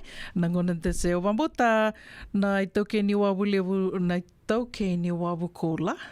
Steve Murphy, orto saranbek ngango orto ndo waka mana tiko na Friday 13th. Waka nuni winaka tiko yani wekim do na itauke ni wabu lebu. A waka sama taka tiko na nungu waka rongo da tiko na news and kavi. Na noa gai tuku ni tiko mekina ndo na kambaleta na K9. Baletir na kolia. Nda kilake di tiko na tambana ni Wengarabi na Visa. Oirangora waka toka tiko na tambana ni K9. Baleta nira yana nonra endo wibu ki tiko se tambana tiko ni nonra Wengarabi na nonra tereni taki na koli kasaba kame nonra i tokani saratunga o na koli na K9 unit o ya na evandra o waka sama takasara na madha sawatina ni to lako tiko i Alaska ke to check-in ni San Francisco na rarani wanga buka libungo i San Francisco ke to laknga yani kila ndendo kila libutu ni ndalako ni bango o tiasanga i tuku ni meko na nomu kato na lubata nomu baba ke bakai ko wakambele titiko na lubata talanga no mbele tina kaloko so ando lubata talanga ke bakai ko baka tombi tiko roni na tukuni talanga mo na lubata na bikaba ya na madha sawa tikito lako yani gai na bono menda sa tikabu ya tunia nikina menda sa le lubata na baba na bikake de ya kitonge lako di bango sa rua na obisa ro tuda kitu watike na non rokoli K9 Roto vek tubango, o te au ke mami sange lako yani, ke mami tuninga yani, ke mami lako yani na wakauroro tubango e roi atuni, roi tiko e na tāsau, o ke mami nge atuni ani bango i loma. Ke mami langa ni a, o te asa lako sarani loma, tuko ni ngā me ke mami bitanga na ni mami kato, e na misi ni kandanduli mbita ki na nonda kato na scanai. Ko ngai a, o te ana ngona ki tō sali adu ki nei asana kandua, asani scanna i asana kandua. O sange tūwek, o sange i rei mai, o nge rei da ni e sanga saranga ni ndobe ki mami e tukuni me lubata nona baba, o sange vango. O tinga o reidi ko ka tūwek tu ndobira na officers era tūwek tu i asani scanna i asana kandua, o samani reidi ko nga, o sabangu sa tarun ka ngo mandai, o tarun ko na dhaba ki mami sanga ni lubata kina ni mami baba, o tarun nga biko o bangango, what's new, what's happening? Because usually ninda laka ni bango anda na lubata no di baba na bele tina vikava ai o wase tiko ningo ke baka ni na vikim ni na ngande tiko na bibono ni ngande so berara di wanga buka so ongere na koli o nuitaka ni ona nanu manaka wase tiko ningo sangai tuku no kwa ka o terun ko tika sangai tuku no kwa kimdo laka me ando redirau na 2 K9 units. Tuna koe, you saw the 2 K9 units standing there. Sarang koe iyo, tuna sarang koe. That's why, o sa non rui tavi sarang au ya, me ru scan taki kia mani, nimbera ni ke mai scan na no mani kato. Wakasama takamandea, ni rosa na matangali tereni era lako durumutu irna kolingo Mera tuwa ke tu na kakede, imagine, ninda doli luba baya. Baleta ni so erabuni takatuya ni na drugs, so mbeka na nandakai mbeka se ni sele na kabaya o te amongeli scan taki and they pat you down, vaya. Yeah. Oro na kulia na kakede oro sa takava kede ani. Ye ninda laka di bango ro abo ki tonga na non ro abo ki nganda na numo kenda ni ro da wiri wal tonga na non ro da wiri ye senga sa ro bambo i sar tinga ya mero na tomboka se mani davanga ke baka indu e kote ani ndo na ka senga ni dondonu me na kota bat ki koya na lomani wanga buka sa ro da ka sar tinga ro na koli ka ro to da ke baka ni buka tale ngona ka tarabo ni ngole kina venga na bono ni ngole kina na ni reda ni satu da gitu na koli ga isenga ni ngandrebi moni na lilu watana no moni baba sena beleti ga na numa lista le mai na veka wase tikaniongo sa non ro daka saranga ya na orona K9 units ka rotu da gitu ya sivitanga no ono na vitu na miniti waka nuni venaka tikani wana itoke ni wabu kola Turanga go sa dona kaliwini nona Silini, wakambula tikani Steve Murphy, wakambula talitunga koe, kimundo ke de sarra na leo ni volleyball, timi ni volleyball na Bula Bay, wakanuni venaka tikani, kimundo ke de sarra na wakelesi ni timi ni volleyball na Bula Bay, ke kimuni ke de sarra na ve matabu vale so ni do vito ko nikina, wakambula talitunga ni Tersia mandingi mbuli ni Bula Vinaka na upasipa, wakatalakina visalni at Rokondiva, Bula Vinaka neila chileta ke saya mbulu ke di Lady Diva kandundi vena ketika anda vikimendo and kavini kua vikimuni na sema tiko mai o senga ni reida rambia kana damuni ni Bula Vinaka ni wase talitunga dia na serango ona buni nda kua na radio mbulando vata San Francisco meko tikanda vata tiko mai ke mami mai tu yawa ena vanu wago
Na dhawi kalawa kay Mrs. Titilea na itingi. Wei talanota ki kina na ulu tanga bimbi ka daun rendre na kena wei talanota ki sewa sei ana matana lewu. Ulu tanga ni tosu ki liu. Wei wakongeti kan dau wei labeti. Rongote na wei kabin tu siti ni sibuna tini karo na tini kalimana meniti wei kemando i viti. Sibuna lima na tini kalimana meniti wei kemando i California ana wei Singamoniti. Ana wei tokoni ni JJ's Food Shack, Santa Rosa, California. Rongote na Radio Bulundong Wata San Francisco me kauti kenda wata mai. Senga tena ni kara rawa na daka waka kekiwa. Ia endona ka enda wipu ke kawaka mamanta taka tuna bengaravi o ia ke tuna kenda toka kana. Leika na dalo na bisikete na rewa bata na Sunbells e tinimbulu Macau. We kenda tuna senga tiko ni driver se senga ni waka motoka kandau Rendre na tutu beto seaki. Erto satu wakarau na Divine Pacific Food Mart mai Sacramento merto talaveani na nong ni voli. Rawa sara. We tartarngayani na taliboni diwan 21 toluva diwa ono saivarua merto bakarotaka katalada mai na nong ni voli ena kenangona totolo tutua. Divine Pacific Food Mart, Viturua Diwa Walu Franklin Boulevard, Sacramento, California. Namba di taliboni diwan 21 toluva diwa ono saivarua. Erto ngarabatalanga ni kenale waka suburi ani nanomu yaya mai na nonreto stoa kina nomu mate ni katumba. Senga, esan dondi na marau kina boga vengile wo wakila. Balata? Kesa mani ka vivi na nongumbula ke mundo sana senga ni lenga. Dona senga talanga ni rere walo ma se mundo warakati ni la wundreng. Balata ni swada kabatu na nongu life insurance policy. Iko da kabatu waka tapia. Sa tumu matanga na nongun ranga senga tu na nonta tu pepa. Sa tiko na mate, se senga na pepa, sengana lenga. Ese rawangani ndua na nomu life insurance ve Lincoln Heritage Life Insurance. Na kambani ni life insurance kanga niti kenda vinaka na itoke kanda sama ivoga tiku-tiku ngo ya Amerika. Rawa-rawa sarana bawa leo fomo. Text mai kina vasaiva walu vandua, tolu walu lima, ena kena ituku-tuku matailalai. Sawa kuskusibe. Isa ni pula binaka o se vivi mandongo kina maoli mat ele taka kina endona nito pakataka kana lelai yo le uku taka pakatotolo ni bernir to ya ve ani na bulangi Oi, o dia bakasanga. erto pakasanga telanga ora to sarara saranga go enta so mangana kakana ese minta so manakena bakanya takina olo Oi, okay. Menaksaraman da kilatiko. Maoli Mart, Valley Marua Montgomery Drive, Suite 2 and 3, Santa Rosa, California. Veitar sarani kina naba ni telefoni 125 saiba vitu tolu 5 vitu. Ena kena itugu matalalai. Kasaranga. Oni rai do tokongo, na kena rai. Dua ngana rukuni buni kau, dua beira nantingit taki. Reverend Aminio Balen Rock. Tama kemain na nonton programu Bagamadhawa na toso ninga una. Ena bengara bini City Veni Raturla. Singa bug lulu ni sibuna bayan na tina meniti vei kiamu ni Amerika. Singa lutule ni sibuna tini kantua ena tina na meniti vei kiamu ni mai viti. Ena veito koni ni Divine Group of Companies. Maoli Mat kay na San Bruno Cavaba. Namaka ena Radio Bulandomata San Francisco met Koti Kanda Batamaya. Ongo na Radio Bulandomata San Francisco. Mekauti Kenda Vatamai. Somalis. Tua no lili no rara kasi. Yana no. Por cierto. Por si me casa.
Gona rongo manu Valley Songo, Nei Mao Limat, Wali Maru Lima, Montgomery Drive, Suite 2 and 3, Santa Rosa, California.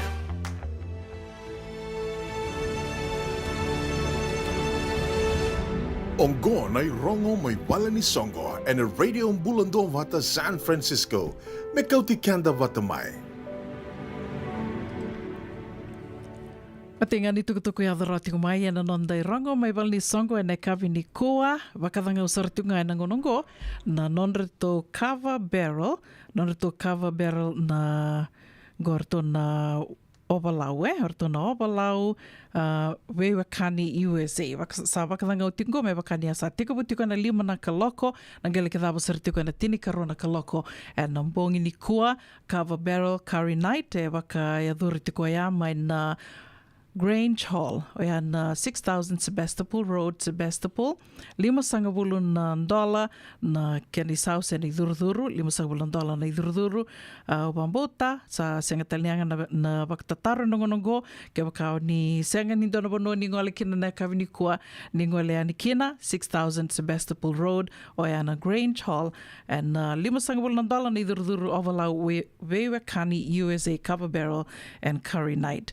Tukutuk nga Kataraba, tukutuku Kataraba ya dharati kumaina nondi wasiningo na ni rongo mai bal ni Songo ne kavi ni kua gana nduti nga na Veisureti mai verto na South Bay Fijian. Veisureti mai verto na South Bay Fijian, rato na gai maro takatiko ni mataka na singa ke witi se na Fiji Day, rato wakatoka tiko na Flag Day, ya na Barbecue and Fiji Flag Day Celebration, e na tiko butiko na tini na kaloko na mataka, gaila ki dhawa tiko na wano na kaloko na kavi, e na bakai dhuritiko e na Henry Schmidt Park, Santa Clara, Santa Clara, usang beauty tiko yani na kani labi and non de to vata vatongo on radio Bulando vata ningere the kina na address ke na banua ke na tukutuku matela laika vakatelinga kina na non de to namba ni taliboni na turanga tolu karto didi wakatiko na Songongo na South Bay Fijian Flag Day Barbecue and Fiji Flag Day Uluingalo Saula Kalo ke Simeli Ngiolevu. Nonreto naman telefoni sambi tukani na nonreto tikindua. Sana tikindua kau sambi tukani ngori and nonta bata na radio Bulando bata.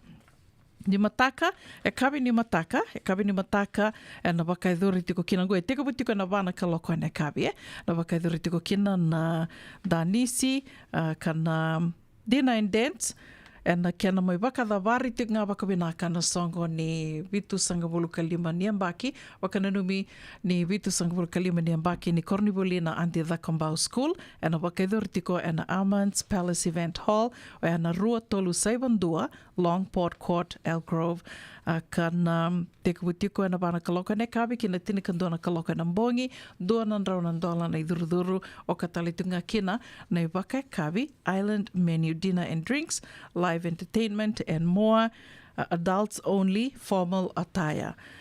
Tukutuku matela laira o nioni ngewe tartareani ki marama nei tā wani mbiu mai wai and a vas ni wasotiau. 125 5 Vitu Tolu ke Anissa Billings and Rua Saiva Diwa 5 Saiva Vitu Ono Walu Vitu ke wakani senga ni tora rauia ni gereda na nonretu tikindua sambiu talitunga yani e na nonta watawata. Tukutuku Kataraba gondo tinga na visuriti raramba we kianda ke desara na wakawati we kiomni talenga na senge vivo sakitiko we kiomni na wakaitau tiko se we kiomnina se tundundu tu tiko na wakanananu monina wakaisai nandua ngona vesi retiraramba tiko ngo ke nandua na wuli se nandua na workshop wakatokai tiko I still do marriage conference erona artona mai wakaitavi tiko kina Sertono mai vei tumberi tiko kina o talatala mo sese ke Catherine O'Connor ka wakatalanga kina o talatala manasa ke Senimili Kolivuso. Goena pakaidhuri tiko ene karusanga bula ka vitu ke ne karusanga bula ka walu ni singa ni bula o Kotoba. 27th, 28th October, te kabu tiko na walu na kaloka na mataka ke na tolu na kaloka na kavi, dua na nrau wasanga bulu, dua na tamata, ke ne mbalimbalea, ke nrongaleani wakabe o tini, ruanan rau walu sanga bulu ena moni madhao ya sena singa rua ena wakaidhoritiko ena ndua saivandua North Bascom Avenue, San Jose, kasambiu talituk ngayani na tikin dua tiko kina na namba ni taliboni rau ni be tartara ni kina ena wakatataro se wikiam ni na be ngole ni kina esambiu talituk ngayani na tikin dua ngo ena nonta wata na radio Bulandoa Vata. O tio tinga ni tukutuku e adhara tiko mai na nonda i rongo me wal ni songo ena kavi ni kua memba leta tiko ngā na lotu Rauninda kambiaka na non rito lotu waka mbaki kando me waka idhoritiko Amerika, Yango, e wakatalitunga kino Canada. Canada USA event, non rito lotu waka wata na New Methodist USA. Tiko mai na ka tinika vitu ni singa, wakarambuka ni ka tinika vitu ni singa ni wula November na ngele ke dhawa sartiko e na tusi tina ka rua sanga wulu ka walu ni singa. Watiko ngona kena ilako lako, wakarawai ni ka tinika walu ni singa, kei na moni tine ka rua sanga wulu ni singa ni wula November e na wakaidhori tikina na lotu mai na Mitchell Community Fellowship Winnipeg, Canada. Ya, rua na singa ya na wakaidhori tikina na lotu mai Winnipeg, Canada. Ya, na wuke lulu ne ka rua sanga wulu ka rua ni singa ni wula November e na wakaidhori tikina dona talano session kei na wakaikabi. Na wakaidhori tingoa mai Sacramento e na Yam Buffet and Grill. Yam Buffet and Grill, o ia na wā tolu saiba Florin Road, Sacramento. Wakarombuka, na ka rosanga bulka wani singa, ke na wakarawai, na ka rosanga bulka lima ni singa. Ni wula November, o wakambotongo na riri o titikum beka na madhawa ni Thanksgiving, E na wakaidhori tiko na lotu wakawata e na Embassy Suite Hotel Conference Room, 272 McKinnis Parkway, San Rafael. Kani tukutuku matela lai, rao nio ningai veitartareani ke talatala Simeone Mbale e na taliboni wā 25 walu wawitu tolu rua ono 5 se talatala pasta senior pastor ni Wasutiao, senior pastor Savinatha Tuivanga e na vitu saiba vitu 5 dhiwa saiba 5 ono 5 ono. E ana vitu saiba vitu 5 dhiwa saiba 5 ono 5 ono.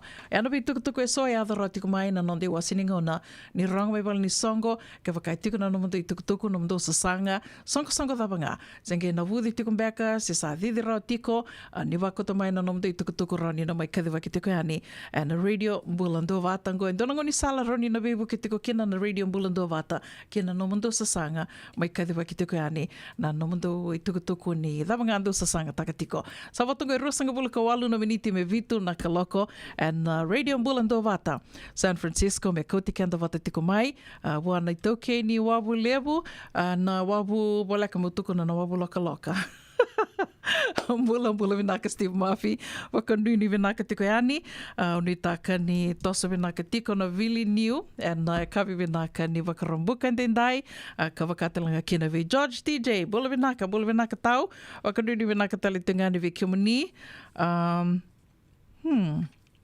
Raniko mai nambamba kau Dombula vinaka mai Ronald Park, wakatelanga kina, we kimdo mai Novato, kimdo na matu wale na naitini, ke kimdo na JJ's Food Shack, wakambula talitungani ve Joe Goro, vinaka wakalivu na sema tiko mai na kavini kua, Teresia Mandingi Mbuli, ni mbula vinaka nau pasipa, wakatelanga kina vi Salania Tarokondiva Mozam, unitaka ni mbula vinaka tiko, mbula vinaka ni la chileta ke kesa ya mbulu, wakanduni vinaka talitungani ve va, ve sister vase mother se tereki unu taka ni na tosa vinaka tiko na mbulimbani na singili uvuni wakaroa ndendai sa na kavini wakaroai wakanuni vinaka talitunga yani na venga ravi so wakaidhuri tiko na Velonga niu dhamanga ni venga ravi tiko na kavini kua gomena nomini kethe tiko ni samai watunga rusanga vulka ono na miniti bevitu na kaloko.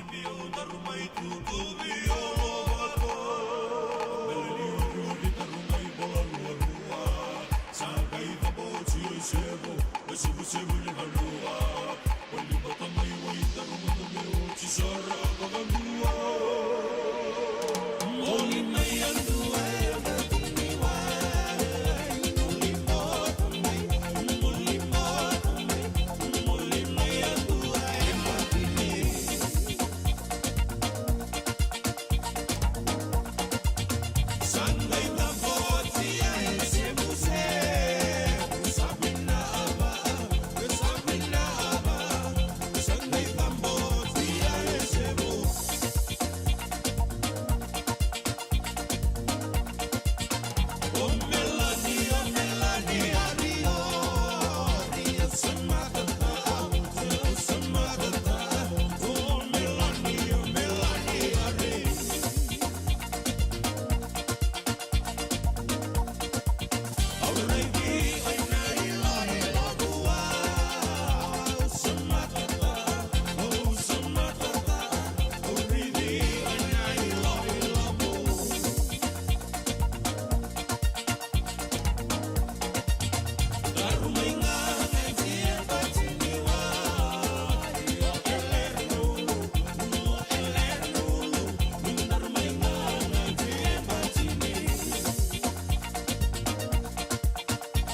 Doyan Robina kana maraman ita.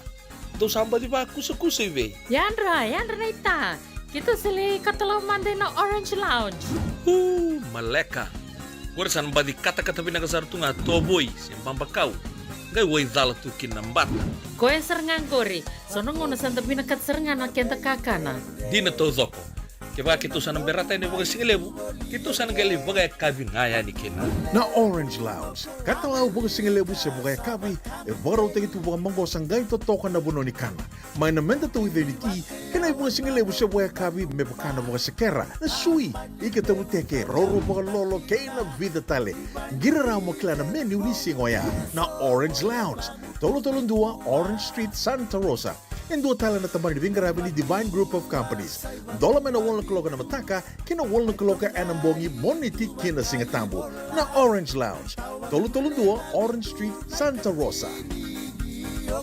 Dendram beka nang wala ni kibal ni lote rupuko ni oso-oso pakadadaka. Sendrak-ndrak kita beka na itos-tos nimbula, kuwa ni lenga sinui gawa-gawa. Nana magi mai kina programo warotaki. Mai vera tau na New Methodist Christian Fellowship USA. nongu chisu, nongu banua. Rungo vina vima manione na kabini bugu lulu bei kemundo e California, vima mani dua na singilewu ni lotu lewu bei kemundo e viti, and a radio bulando vata San Francisco, me kauti kanda vata mai. Nada masara manda me huli kenen dona nongu life insurance policy mai bei Lincoln Heritage. Sigang ayaw sa nagkakil ni Tuta, nagkatil kabito ni Agostita na 2022, o sangir ta kasarabiri ni tauna. Nagkabi nga ya, kinamagal siya nga ya, sala ko man check. Sengat tali ni biara, sengat sarangan ni biara palilay. In time sarang amay. So nang taliwara ka tala tundawara ka. Kuwertongko. Kau saya lo wag bengo kami binakatak. Nakambani binakangguan na heritage clinic. Nangono binakasaranga, sengat tali nito na kaya. Pakatara tutu na kena. Baka na kena pepo wag nito ta.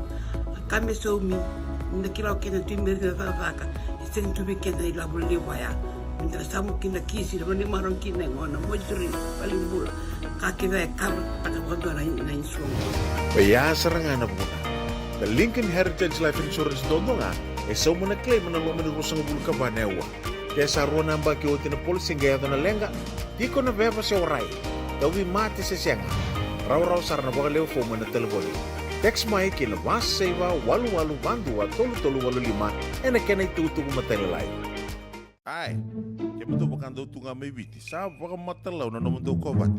Sa lemo na kemundo tinika na tinimbulu makau ng bisikete na rewa bata.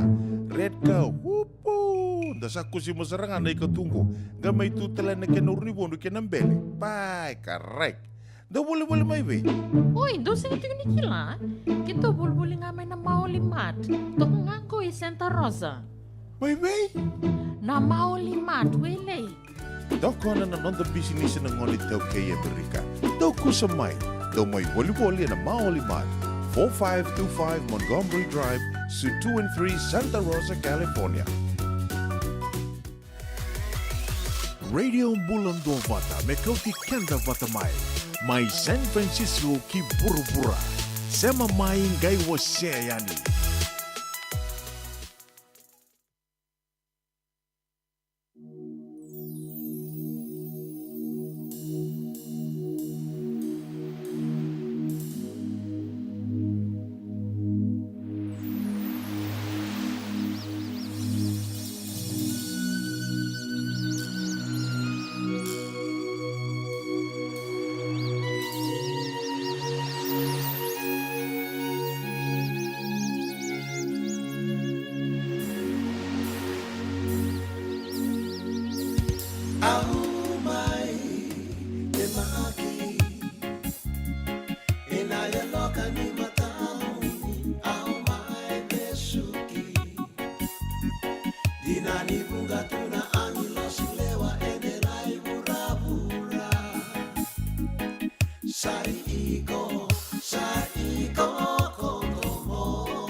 yaloka ni matamu au mae besuki dinanifunga tuna angilosilewa endelai burabura sai iko kondomoni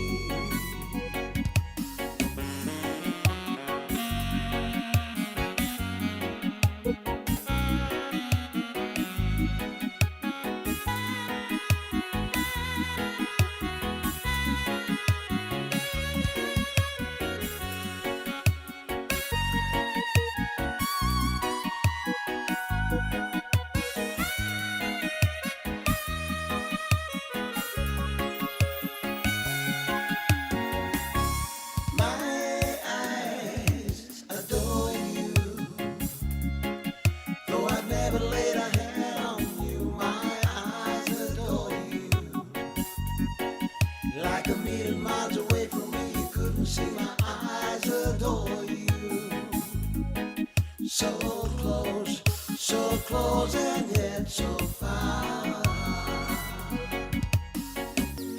My eyes adore you, though I've never laid a hand on you. My eyes adore you, like a million miles away from me. You couldn't see my eyes adore you, so close and yet. Ia sandina sa roia mai vechale maraiao mai Eyes Adore You. Whadhawa tiko nai tostosa nei kawini kua, anu i taka niuni maro taka tiko nai kawini waka rambuka ndindai weke to e witi, weke mdo mai ni wasutia, weke to e California, weke mdo mai witi sa wakaroa i tiko ngoa, singa wakanaki, wakanuni wenaka tiko, wakathawa tumbeka nanraki mai vanua. Badi miru tuna uda, se rungu tu, se kata tu. Ia au ke lani ndo tani tu nanraki weke mdo i suwa, ndo tani mana ase asa wakara, ia wakanuni wenaka tiko yani. Ke tau e na vanongo i California, e sa wakila i tiko na mbatumbata, sa tos tiko mena mbatumbata, dina ngani sona singa se ndo wakila i tunga na kata. Ia e to toka tu, ndo tuko na ngau tupe e setu. Se mania se wurwura dawa enda tu kina lakolonga e sana 5 tau ngā wiki anda na vanua enda tiko kina. O waka sa mataka na madasau tini to laka ni Alaska. Ke tonge andra na mataka ni singa lutulevu. Mataka ni wakarumbuka. Ke tonge andra ame ke tonreba mai, ke tonreba listal mai Anchorage. Ai sa ruta tumbeka na wawaku ni snow, se na uda de wata ke tō reme kine, a sa oronika sa via rua se tolu toka mbeka na inji na kena wawaku, Ge wakasamataka andua se mbera wakantua ni nreiva, e na snow, me o sanga wakasamataka tōna waka mbeka wakadawa na kango, o na nreiva mbeka wakadawa, ia, ko ngai a sa vida wata na masu i kia, me soli tiko na yalondei, na me unui ndei tiko, senga tuni o se mbera wakantua ni nreiva na snow, ke lani lewu sabe lewu mbeka na sema tiko mai o ni sa rerendo nreiva o timbeka na snow, ni sa ndo wakila tōna kena wale, so na vanua me mbiu kina na chain, na taia me na waka chain taki, koe ia au se mbera saratunga ni utopole wakandua se miukila mandanga na kene takataka, au nge vira ia ki wangoa, se ngani ndona vanua i tui kia me ndakai mera ni talako ani kina, mera na li wakaritaka vi kianda, Ia, ko ngā sa toranga na wakambauta, sa nda yalon dei tiko ngā, sa ke tonga i lako mai e sa mbauto tokandina saranga. Nreba tu mai na snow, ndona kau ngai singa marawa, ni ira na luri kara lako tiko na snowplow, na luri rang lako tu wango mera beididhi ki tiko e na freeway, mera sivita liwi tiko ani na snow. E rangai wa mira katalenga ya ni na okela ni ndo tuku ni na masima se na nuku na nuku lolo mbeka. Kona kawai ambaleta ni unrewe tiko mea. Senga tali ni dona kau reda me okela ni na waka imbali be iau ni unrewe tiko wango. Iko kela ke waka konrewa na snow e na CCC ia.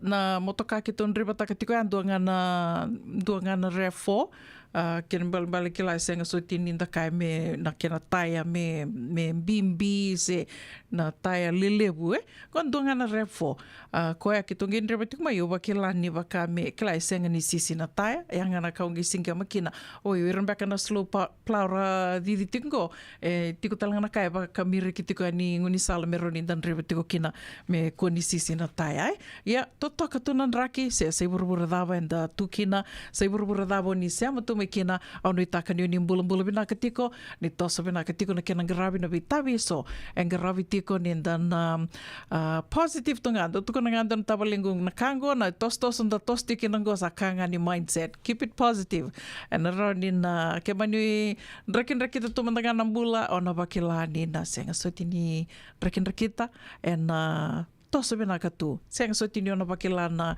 na mbimbi ni dola wakanui ni bina katiko ni nandona mo ni madha bina ka vikenta na mo ni madhango ke bakai senge mataining ona ni sema mekina na radio mbulando bata se onindo sema tiko beka mai na visinga ni kilambeka sona no muni tokani so beka na leoni matubale resember tiko ninda sema mai ke na radio mbulando bata ke to kera ke to visure tikera ni nge wasia tongani vira na radio mbulando bata na nonta to bata batongo ni to taketi tiko mengelia dava na December me sandona ndrau na undolu na nonta to na kende wili ndo wakamuri tiko mai na radio mbulando bata ngona ngo se ono sanga buluka ono tiko na undolu yana ni to takete mena e dhoba tiko ani nandua nandrau na undolu na do wakarorongo do wakamuri tiko mai na radio mbulando bata mengi adho vane yana December e ngandra tiko kina nano muni bebuke ko yana bingona kede ke tona do bengra tiko ni kina ke rona do kere tiko yani ke bakai ronyo ninge waseto ka yani na nando bata batongo na radio mbulando bata e nandua na tomani bebuke lebu wakambimbi yana bengra ndo mai bakai dori tiko yani na visinga weka tiko ni moni tike na wakarombuka mai na tolu kina vitu na kaloko ke bakatalanga tiko sona kambani sona business so o nikilani rauni ramai wakainga taka na bata batongo me mai kadhiba kena na nonri tuku ni beiboli ninge be tartar mai senga walenga ni wakatamba kindua na kena kadhiba kena tuku ni beiboli we kenda to na wakam business tiko na bono libongo Amerika wakasama taka tiko na bata batongo e tawi bura to doko kene mbale ake baka o ni tiko no muni business mai Australia New Zealand Chamani se Canada se buru tabaga ni bina kata mena mai kadhiba ki tiko na nomuni tuku ni beiboli ni be tartar mai una buninda kua yana nongo messenger se ranyo ni bola talanga mai kina radio mbulando vata na messenger tale mata kimbau talanga na messenger se o pedeli na nobo na messenger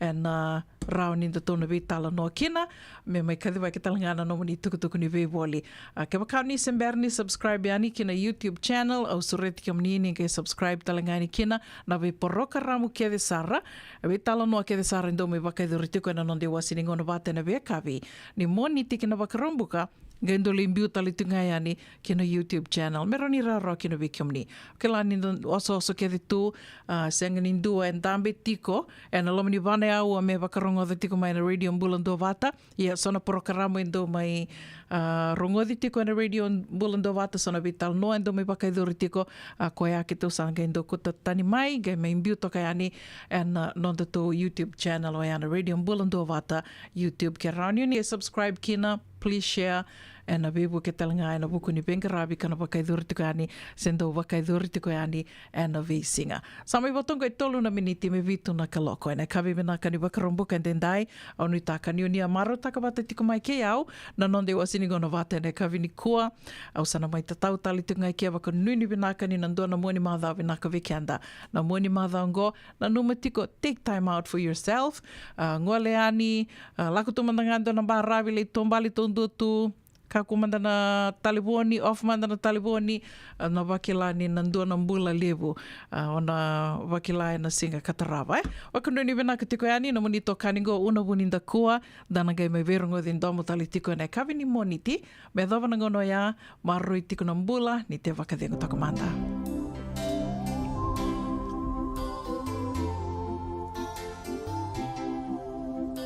Bolo benaka turanga yanu la veti mbali suba bakatalanga kina venau anambola sandende koni alimai limbula ni moade.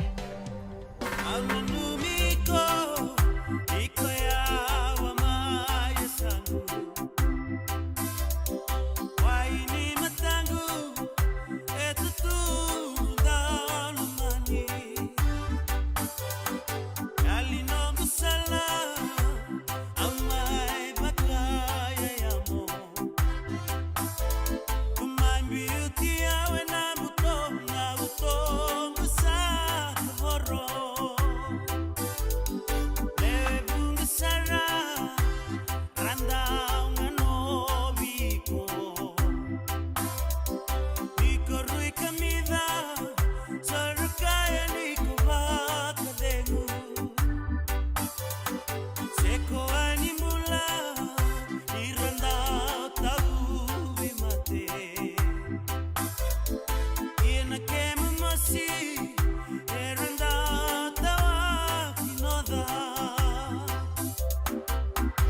Usaba ka nanderubi wasi juga nunggu itu buta na bitan longon na ngauna na sere.